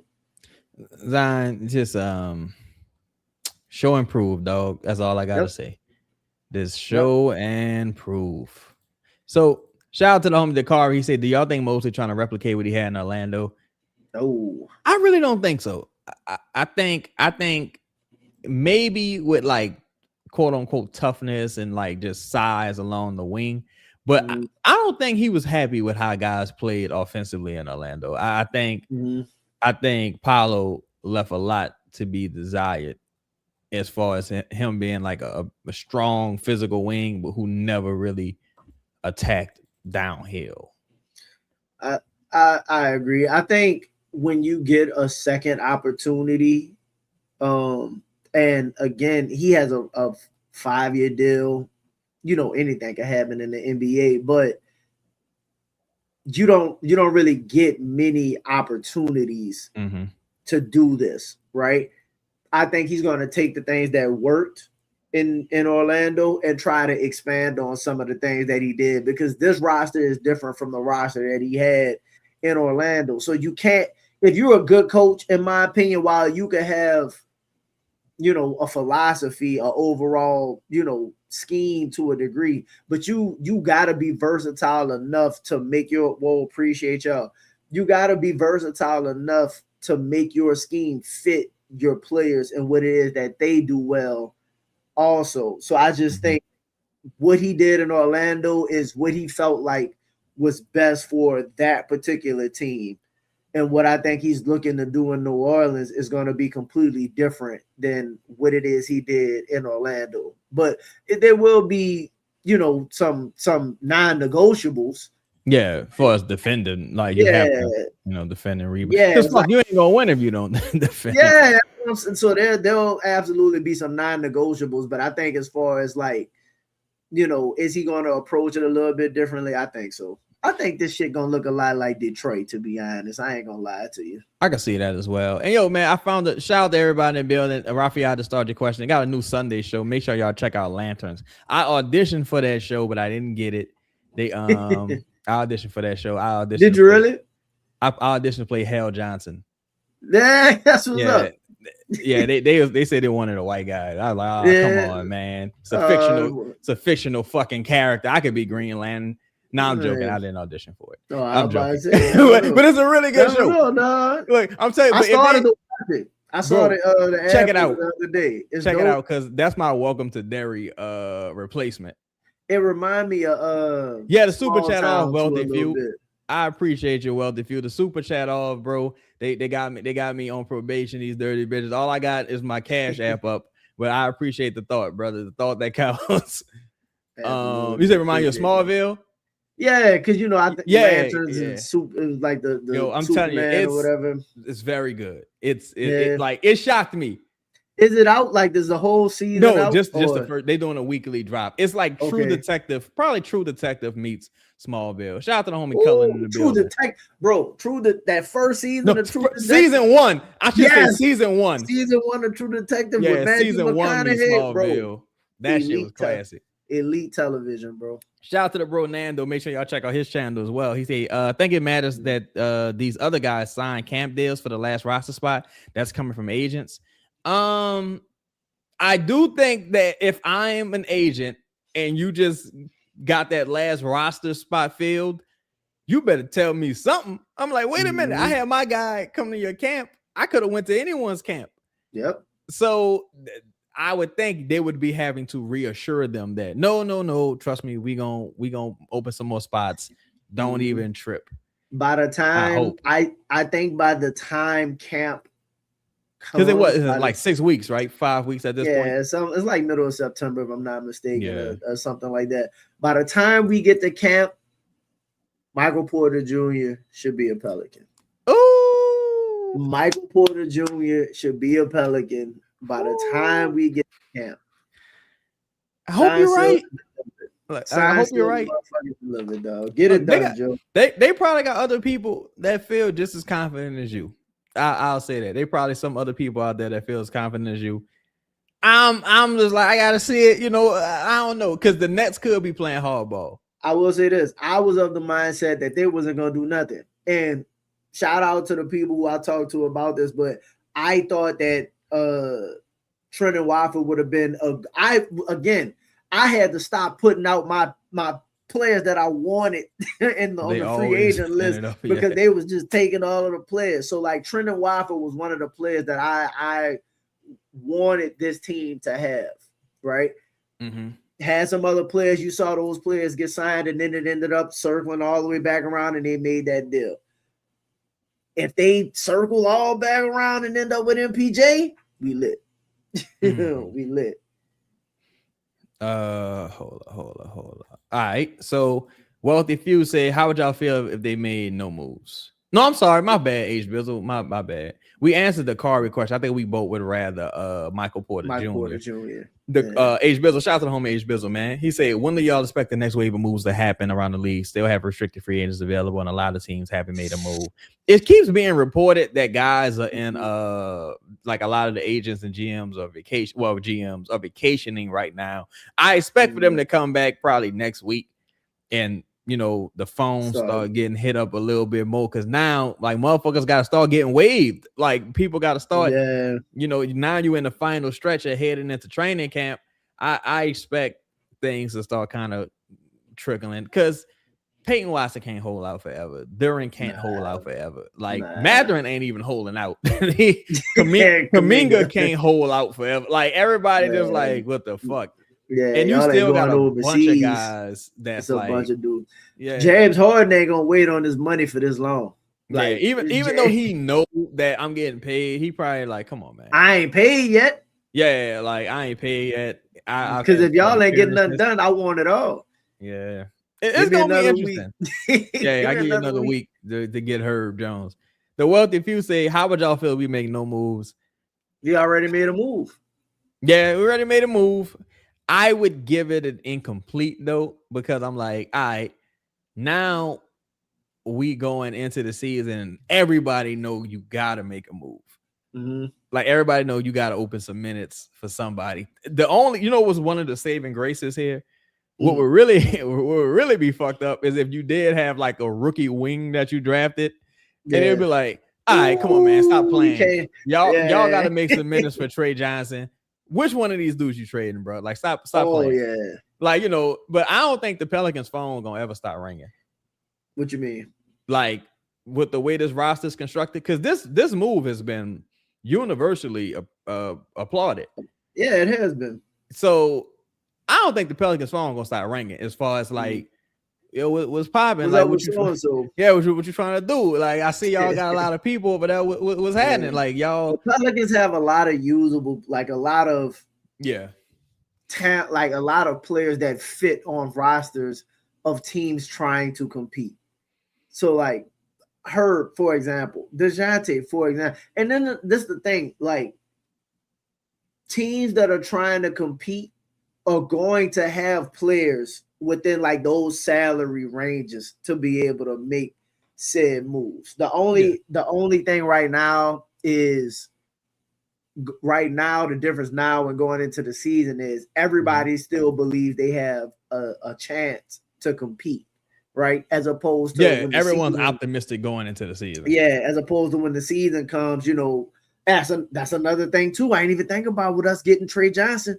If Washington overachieves, right? And let's say trade deadline's coming up, it's like, dog, you know who and we could just shore up. We need Mikal Bridges. We need we need that guy who just. I'm telling you, there's a bro. Like who's gonna guard Tatum in the playoffs? That's why that was a guy who I really thought, because I think Washington had another pick, if I'm not mistaken. That was a guy who I thought that I was like, you could target him if he's out of rotation. I'm saying for a team that's going to be competitive would need a Herb Jones. I froze. Yes. Yeah, for a second. Oh, I thought I froze. Oh shit, my bad. Am I good now? I think so. It's clear enough. Okay. Oh, my bad. Shout out to everybody building, man. Make sure y'all hit that like button. Who that says, why are they so reluctant to address the most pressing position on the team? Center. You got to give Eve Messi and Derek Queen a shot. See what happens in that front court. Also, it's a premium being placed on centers right now. It's kind of hard to get them for what the Pelicans have available. Like, Nick Richards still hasn't been signed, which is crazy to me. But Nick Richards must have kicked a dog or something. Like, how in the fuck he ain't got signed? Boy, I just thought about this. What if, let's say Duren play on a qualifying offer this year. If Duren play on a qualifying offer this year, you think he going back to Detroit next year? Nah, I think he getting traded. Before you go too far, I'm gonna tell you, I don't think they don't think they're considering it. Well, I'm not gonna say that they're not gonna consider it. If it was like a dirt cheap scenario, I got a really strong feeling that there's some people in that building that would talk them out of Jalen Duren for a number of reasons, right? I can't nothing I can share on the show, but I think that's all good. I'm playing the season out in my head as we think about like that's a very real scenario. Yes. It's a very real scenario because if he plays the qualifying offer and then comes back to the pack a little, you don't play all NBA level. Jalen Duren, you better take that motherfucking money, nigga. Even if you just take like a 2-year deal. That's a but see, that's the thing though. Even if you the team that trade for him, now you gotta sign him. But you don't have to. It depends on what you gave up for him. Even still, even if I sign him or I trade for him, it's kind of like you weren't playing that. You weren't all third team, all NBA. But that's the thing. It's like if you not all that and you just what you was all them other years, why the fuck would I trade for you? Like you know what I'm saying? Now I know the all NBA talent is in you. It's in there. but it's like that's probably worth 25.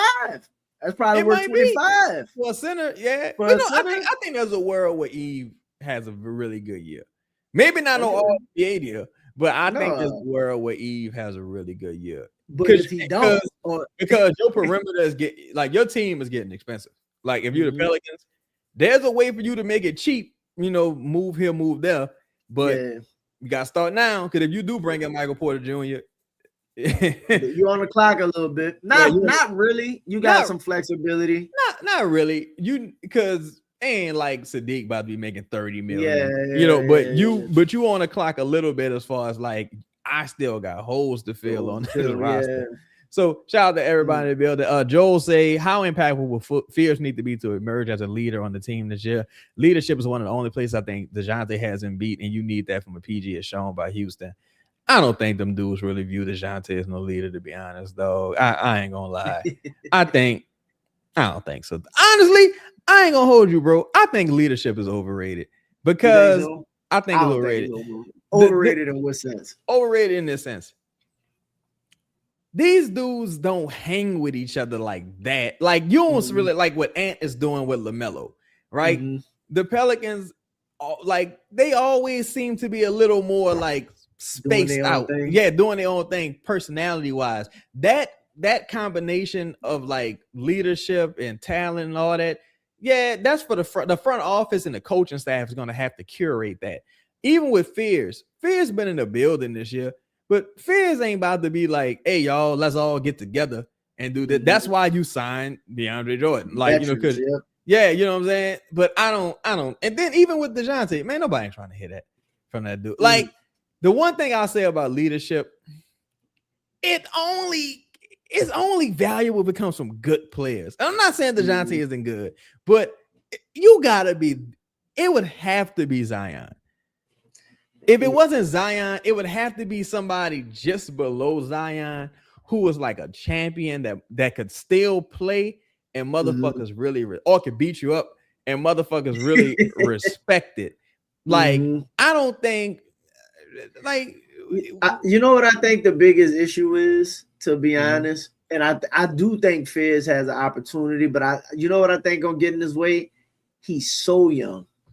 Like he's so much younger than everybody, or like he's gonna have like, you know what worked for Ant aside from him being phenomenal, his personality was just like infectious. You know what I mean? Like he was gonna talk to everybody. He was like, our team is like full of dudes who kind of like to themselves.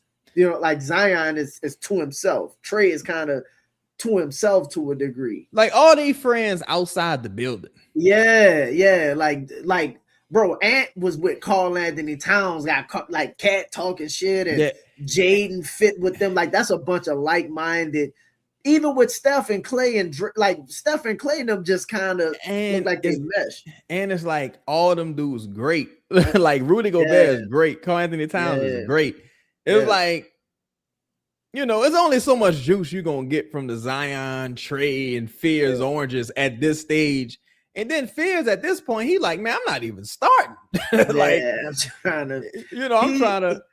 To his credit, he did say and I think this is something that he picked up from the season, that I think that dude, because again, I talk about this a lot too on the road tripping podcast that he did with Richard Jefferson. He was like, I want to establish myself as the leader. This is my, like, he was like, I want to establish, this is my motherfucking team.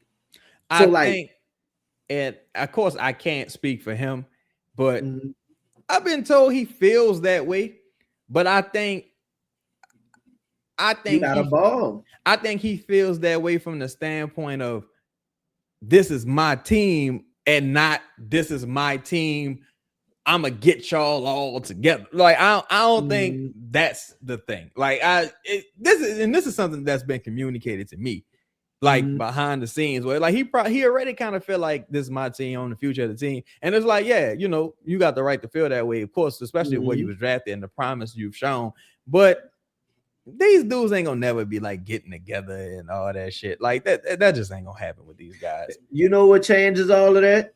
Winning. Everything is nice when you win. Losing make motherfuckers go home. I think that, and really, you got to break it up. Like I think you would just have to break it up for that to happen with like Fizz, because everybody got their own agendas going into the season. Zion trying to be the best version of himself. He got money on the line. Trey trying to maybe get the fuck out of here. Yeah. Right. Fizz trying to like, I'm about to take over. Like, I don't, you know, I got to show these motherfuckers what time it is. DeJounte trying to like get back on the right track career wise. He got a extension coming up. Jordan Poole got a extension coming up. Everybody got their own reasons. That's why this offseason, you seen them dudes together one time. These niggas ain't just together hanging out. Like, even the people that we know close off the court, them dudes not like together or nothing like that. Like, and nobody gonna bring them together. It has to be organic. Bring me the whole 2026 draft class. Give me Fizz, Trey, and Ace, and I'm rolling. Utah gonna have to decide on Ace in a little bit too. I'm telling you. I think Laurie will probably be gone by then though. Because Laurie only got like about 3 years left. He a little older too. They gonna have to decide on Ace within like unless they move another 2 years. Unless they move Laurie sooner, but you got Keontae gonna have to be up out of there, one of the two. I think with them not bringing Kessler back, they got some flexibility. Because Darren Peterson, he's like 4 years away, 3 years away. Like Ace is another maybe 2 years away. Keontae is like next year. So I think they got some time. Because by the time it's time to pay all them dudes, Laurie probably about to be expiring. Jaren Jackson Jr. probably got like 1 or 2 years left. And them dudes, I haven't seen a lot from Ace yet, and we haven't seen Darren Peterson play yet, but he looked like he's gonna be one of them guys. By the time it's time to piss a guy off the pot, one of them probably gonna be gone. It's just a matter of who and why you going. Because if you going because you turned into fucking Jabari Smith or something like that, then it's like, all right, man. I ain't worried about it then. Yeah, it's like, but maybe not. You know what I'm saying? Maybe Ace rise to the occasion, but I think a lot of those teams that had a bunch of lottery picks back to back like that, ultimately gonna find themselves in the same predicament that Houston found themselves in, where you ultimately have to decide what we doing, or you just get lucky and it forms like I don't even want to say get lucky. Like Golden State got lucky because Steph ended up getting hurt. Draymond was your other core piece was a fucking and none of them was like top lottery picks. Top 5 picks or nothing like that. It was a bunch of guys dudes who just turned out and it just turned out to be like the fucking Avengers. Like I think it really only matters, to be honest, bro, if them dudes, if you miss or if they just not that good. Like if you got Jabari and Reed Shepherd and Jalen Smith, like Jalen Green, it's like you number 2 pick, huh? This is a miss. Right? And it's like, well, fuck. Reed Shepherd about to be out of there. And Reed Shepherd, you the number 3 pick. Yes. Jabari, you the number 3 pick. That's a lot of top 5 picks that just not even like Sengun, not a top pick, but it's like you ain't like nobody I would build a franchise around. You cool. For him to be the best one is just kind of like I don't remember where he got picked, but for him to be the best one out of all of those, he probably got picked like fucking 8th or something weird. Like 7th. But they 2 and fucking 3 and 3 and bro, all of that you can't miss that high in the fucking draft, bro. It's too many. It's too much. I will say, do you consider Dyson a miss? Yes.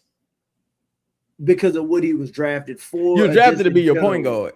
So I consider him a miss. Kyra, I was watching Kyra the other day in college. He was on that team with somebody that surprised me. Sengun was 16. That ain't bad for 16. Yeah, that's for 16. That's awesome. But that's what I'm saying. Like Sengun turned out to be the best motherfucker there. He was drafted 16. Yeah. And it's like, and even him, it's just like, all right, he got like a hard ceiling. Like we probably already seen the best Sengun we ever gonna see, which is a very good player. So that's why it's like, though, you cannot miss in the fucking lottery. Top 10. Gotta be. Jordan Hawk is unplayable. Jordan Hawk is unplayable. Kyra gone. Like you just can't miss, and that wasn't even top 10. But you can't miss in the lottery, though. You can miss. You can like play. People miss around that range all the time. Yeah. So realistically, if you're going to miss, that's around where you're going to miss. Yeah, that's where you take your high upside swings at. Yes, not the fit you ain't pieces. Look, Con Knipple did his thing. Yes, I wouldn't have done it. That I'm not drafting Con Knipple there. Like not in full. Like, but see, this way it's fucked up at. I also wouldn't draft Con Knipple at like 14 because by that point, especially if I'm a small market team, I gotta draft this alien motherfucker that could turn into Pascal Siakam or something. If I could just get everything right, like Giannis, I gotta go draft. You could take Con at you could take Con at like 7 or 8. Yeah, like anywhere. Like see, that's why I'm at. Anywhere after out of the top 5, top 4, and before like 11, 12. Yeah, yeah, somewhere right there to where it's like it's a really solid double out here. Yeah, because after that. I'm just swimming. I'm just swimming. I'm trying to knock that bitch out the park. I ain't gonna lie. If I'm at like pick 13, I'm like, dog. Like what DQ got drafted. Ooh, what would have been that? Is DQ the high upside player at 13 right there? You know what it is? What it is? It's because of what you had to give up. I think that I also think Derek got real bad measurements. So at that point, again, that's why I look at someone like Berenger. I'm like 7 feet, super athlete. Like I need somebody that could turn into something. Whereas, I think he's younger than Derek. Whereas, like I'm gonna draft a 20-year-old guy with questionable measurements and a questionable motor. And this is even if it work out great, it's like, oh, this is a cool player. Yeah, like it just I don't fucking know. Shout out to Elijah. He said, do you guys believe that Joe Dumars has remained consistent with that response? I guess he means as far as like I'm not taking pennies on the dollar. They see, fucking right. He remained consistent. He ain't gave nobody up yet. If he was doing, if he wanted to do a deal just on GP, he absolutely could have done it by now, bro. Yeah. Like just off GP, he could have absolutely got something done by now. Raphael said, do you think we would move off of PV if a team insists? I think so. Unfortunately, they ain't standing. PV ain't holding nothing up. I think it depends on the deal. Honestly, if it was Mathurin, I think they would think about it. Like, I don't know. But if it was like MPJ, I don't think so. But if it was Mathurin, I think they would consider it because again, I don't know if things have changed, but I think they already kind of like begrudgingly took the call initially, and now they're like, it was that cheap, but it's gonna cost me something. No, like I said, bro, listen, I need you to be the wingman on this. You said she fat, but it's like even then, it's like if I got PV to be my eventual one of her replacements, and he's only gonna ever make. Well, not ever, but he's gonna cost me $2 million. They gave that dude a guaranteed contract last year, so they really like him, or at least Troy Weaver really like him. Yeah. And he had a solid season for him. Second round pick. I ain't gonna lie. I went back and I was watching the games, and like when he got his minutes, like I was like, oh, he actually wasn't that bad. Yeah, I think wasn't as bad as I thought I because he fell out of the rotation at some point. You know what I mean? But when he actually had opportunity to play, he was okay. Yeah, I would put him at whatever the thing is. He's playable. Yes. I'll say that's below solid. Like he's playable, and maybe takes a step forward. D Granger 92AA say y'all don't think Porter Jr. want to try to big time the Pelicans? I don't really think he got the leverage to do that. Because ain't no money for him out there in the world. Nah. Because what contender, like what team is he gonna go to? Like, really think about it. Like, what team are you gonna go to that's gonna be able, like, you going to the Hornets? You know what I mean? The Hornets ain't gonna pay you, bro.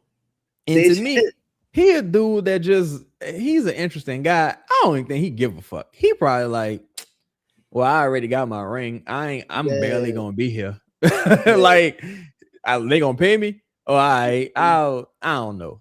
Like it would take some convincing by his agent. I'm sure. It'll be a fire move. They ain't gonna do it though. But if Golden State was to try and swing Jimmy for MPJ and something else, they would have to give up first. They'd have to up the picks to do it. But that's a team that I think should try, but they gotta know that you're not an MPJ away. They not an MPJ away. Nah. So you'd have if Kristaps was like gonna play all year. Yeah, I was just about to say the question. Then Quentin Post gone, Moody. Yeah. It would take everything going right, bro. Like it would take like Pods would have to become awesome. Moody he would help. Come back. He would definitely help though. Yeah, it'll be interesting. I think this roster is close to that what roster. They mean, like I think they got better shooters. Probably just like for us talent or just like fit wise, player wise. Yeah, it's hard. It's just hard to compare the two because I think if you just want to say the Orlando roster is a little more like their talent up top, I think is better. But I think the Pelicans have more good players than, or you know what I mean, or more high level players than Orlando does. But I think Paolo and Franz and Bane are like the better three players. Yeah, even if I say Zion is better than Paolo, right? Let's say we make that argument, Zion better than Paolo, but it's like, all right, nobody else is better than Franz, and then nobody else is better than Bane at this point. Like, absolutely. So we shall see, man. Look, shout out to everybody in the building. Appreciate y'all tapping in, and man, make sure y'all hit that like button, subscribe to the other channel, Cheddar Chats 9. Appreciate y'all. L, tell the people they can find you at, bro. Always, man. Catch me at Pels in the Blender on YouTube. Make sure y'all go like, subscribe, become a member to the Pels in the Blender channel, man. If not, y'all can catch me at Just Say Davis on X, bro. Appreciate y'all. Yes, indeed, man. Y'all know y'all can tap in with this channel, tap in at Cheddar Chaz on social media, Instagram, Twitter, etc. Tap in with the other YouTube channel. Again, if anything happens, we'll be back to talk about it. Aside from that, I don't know how much I'll be talking about because I'm in the now. It's like gotta wait and see what's the next shoe to fall in this roster crunch that they're dealing with here. But appreciate y'all. Make sure y'all have a safe week, and I'm out, man. Much love to y'all. Peace. Like I had the lotto. I'm coming through like 100 doing this 1 or 2s. You don't know if the smoke from the gun I told, from the blunt I blew. Got them sick as the flu. Cause this she be humming too. Got your chicken in hand. She think it's the tension in here when the enemy near. What the you wanna do? I'm a G.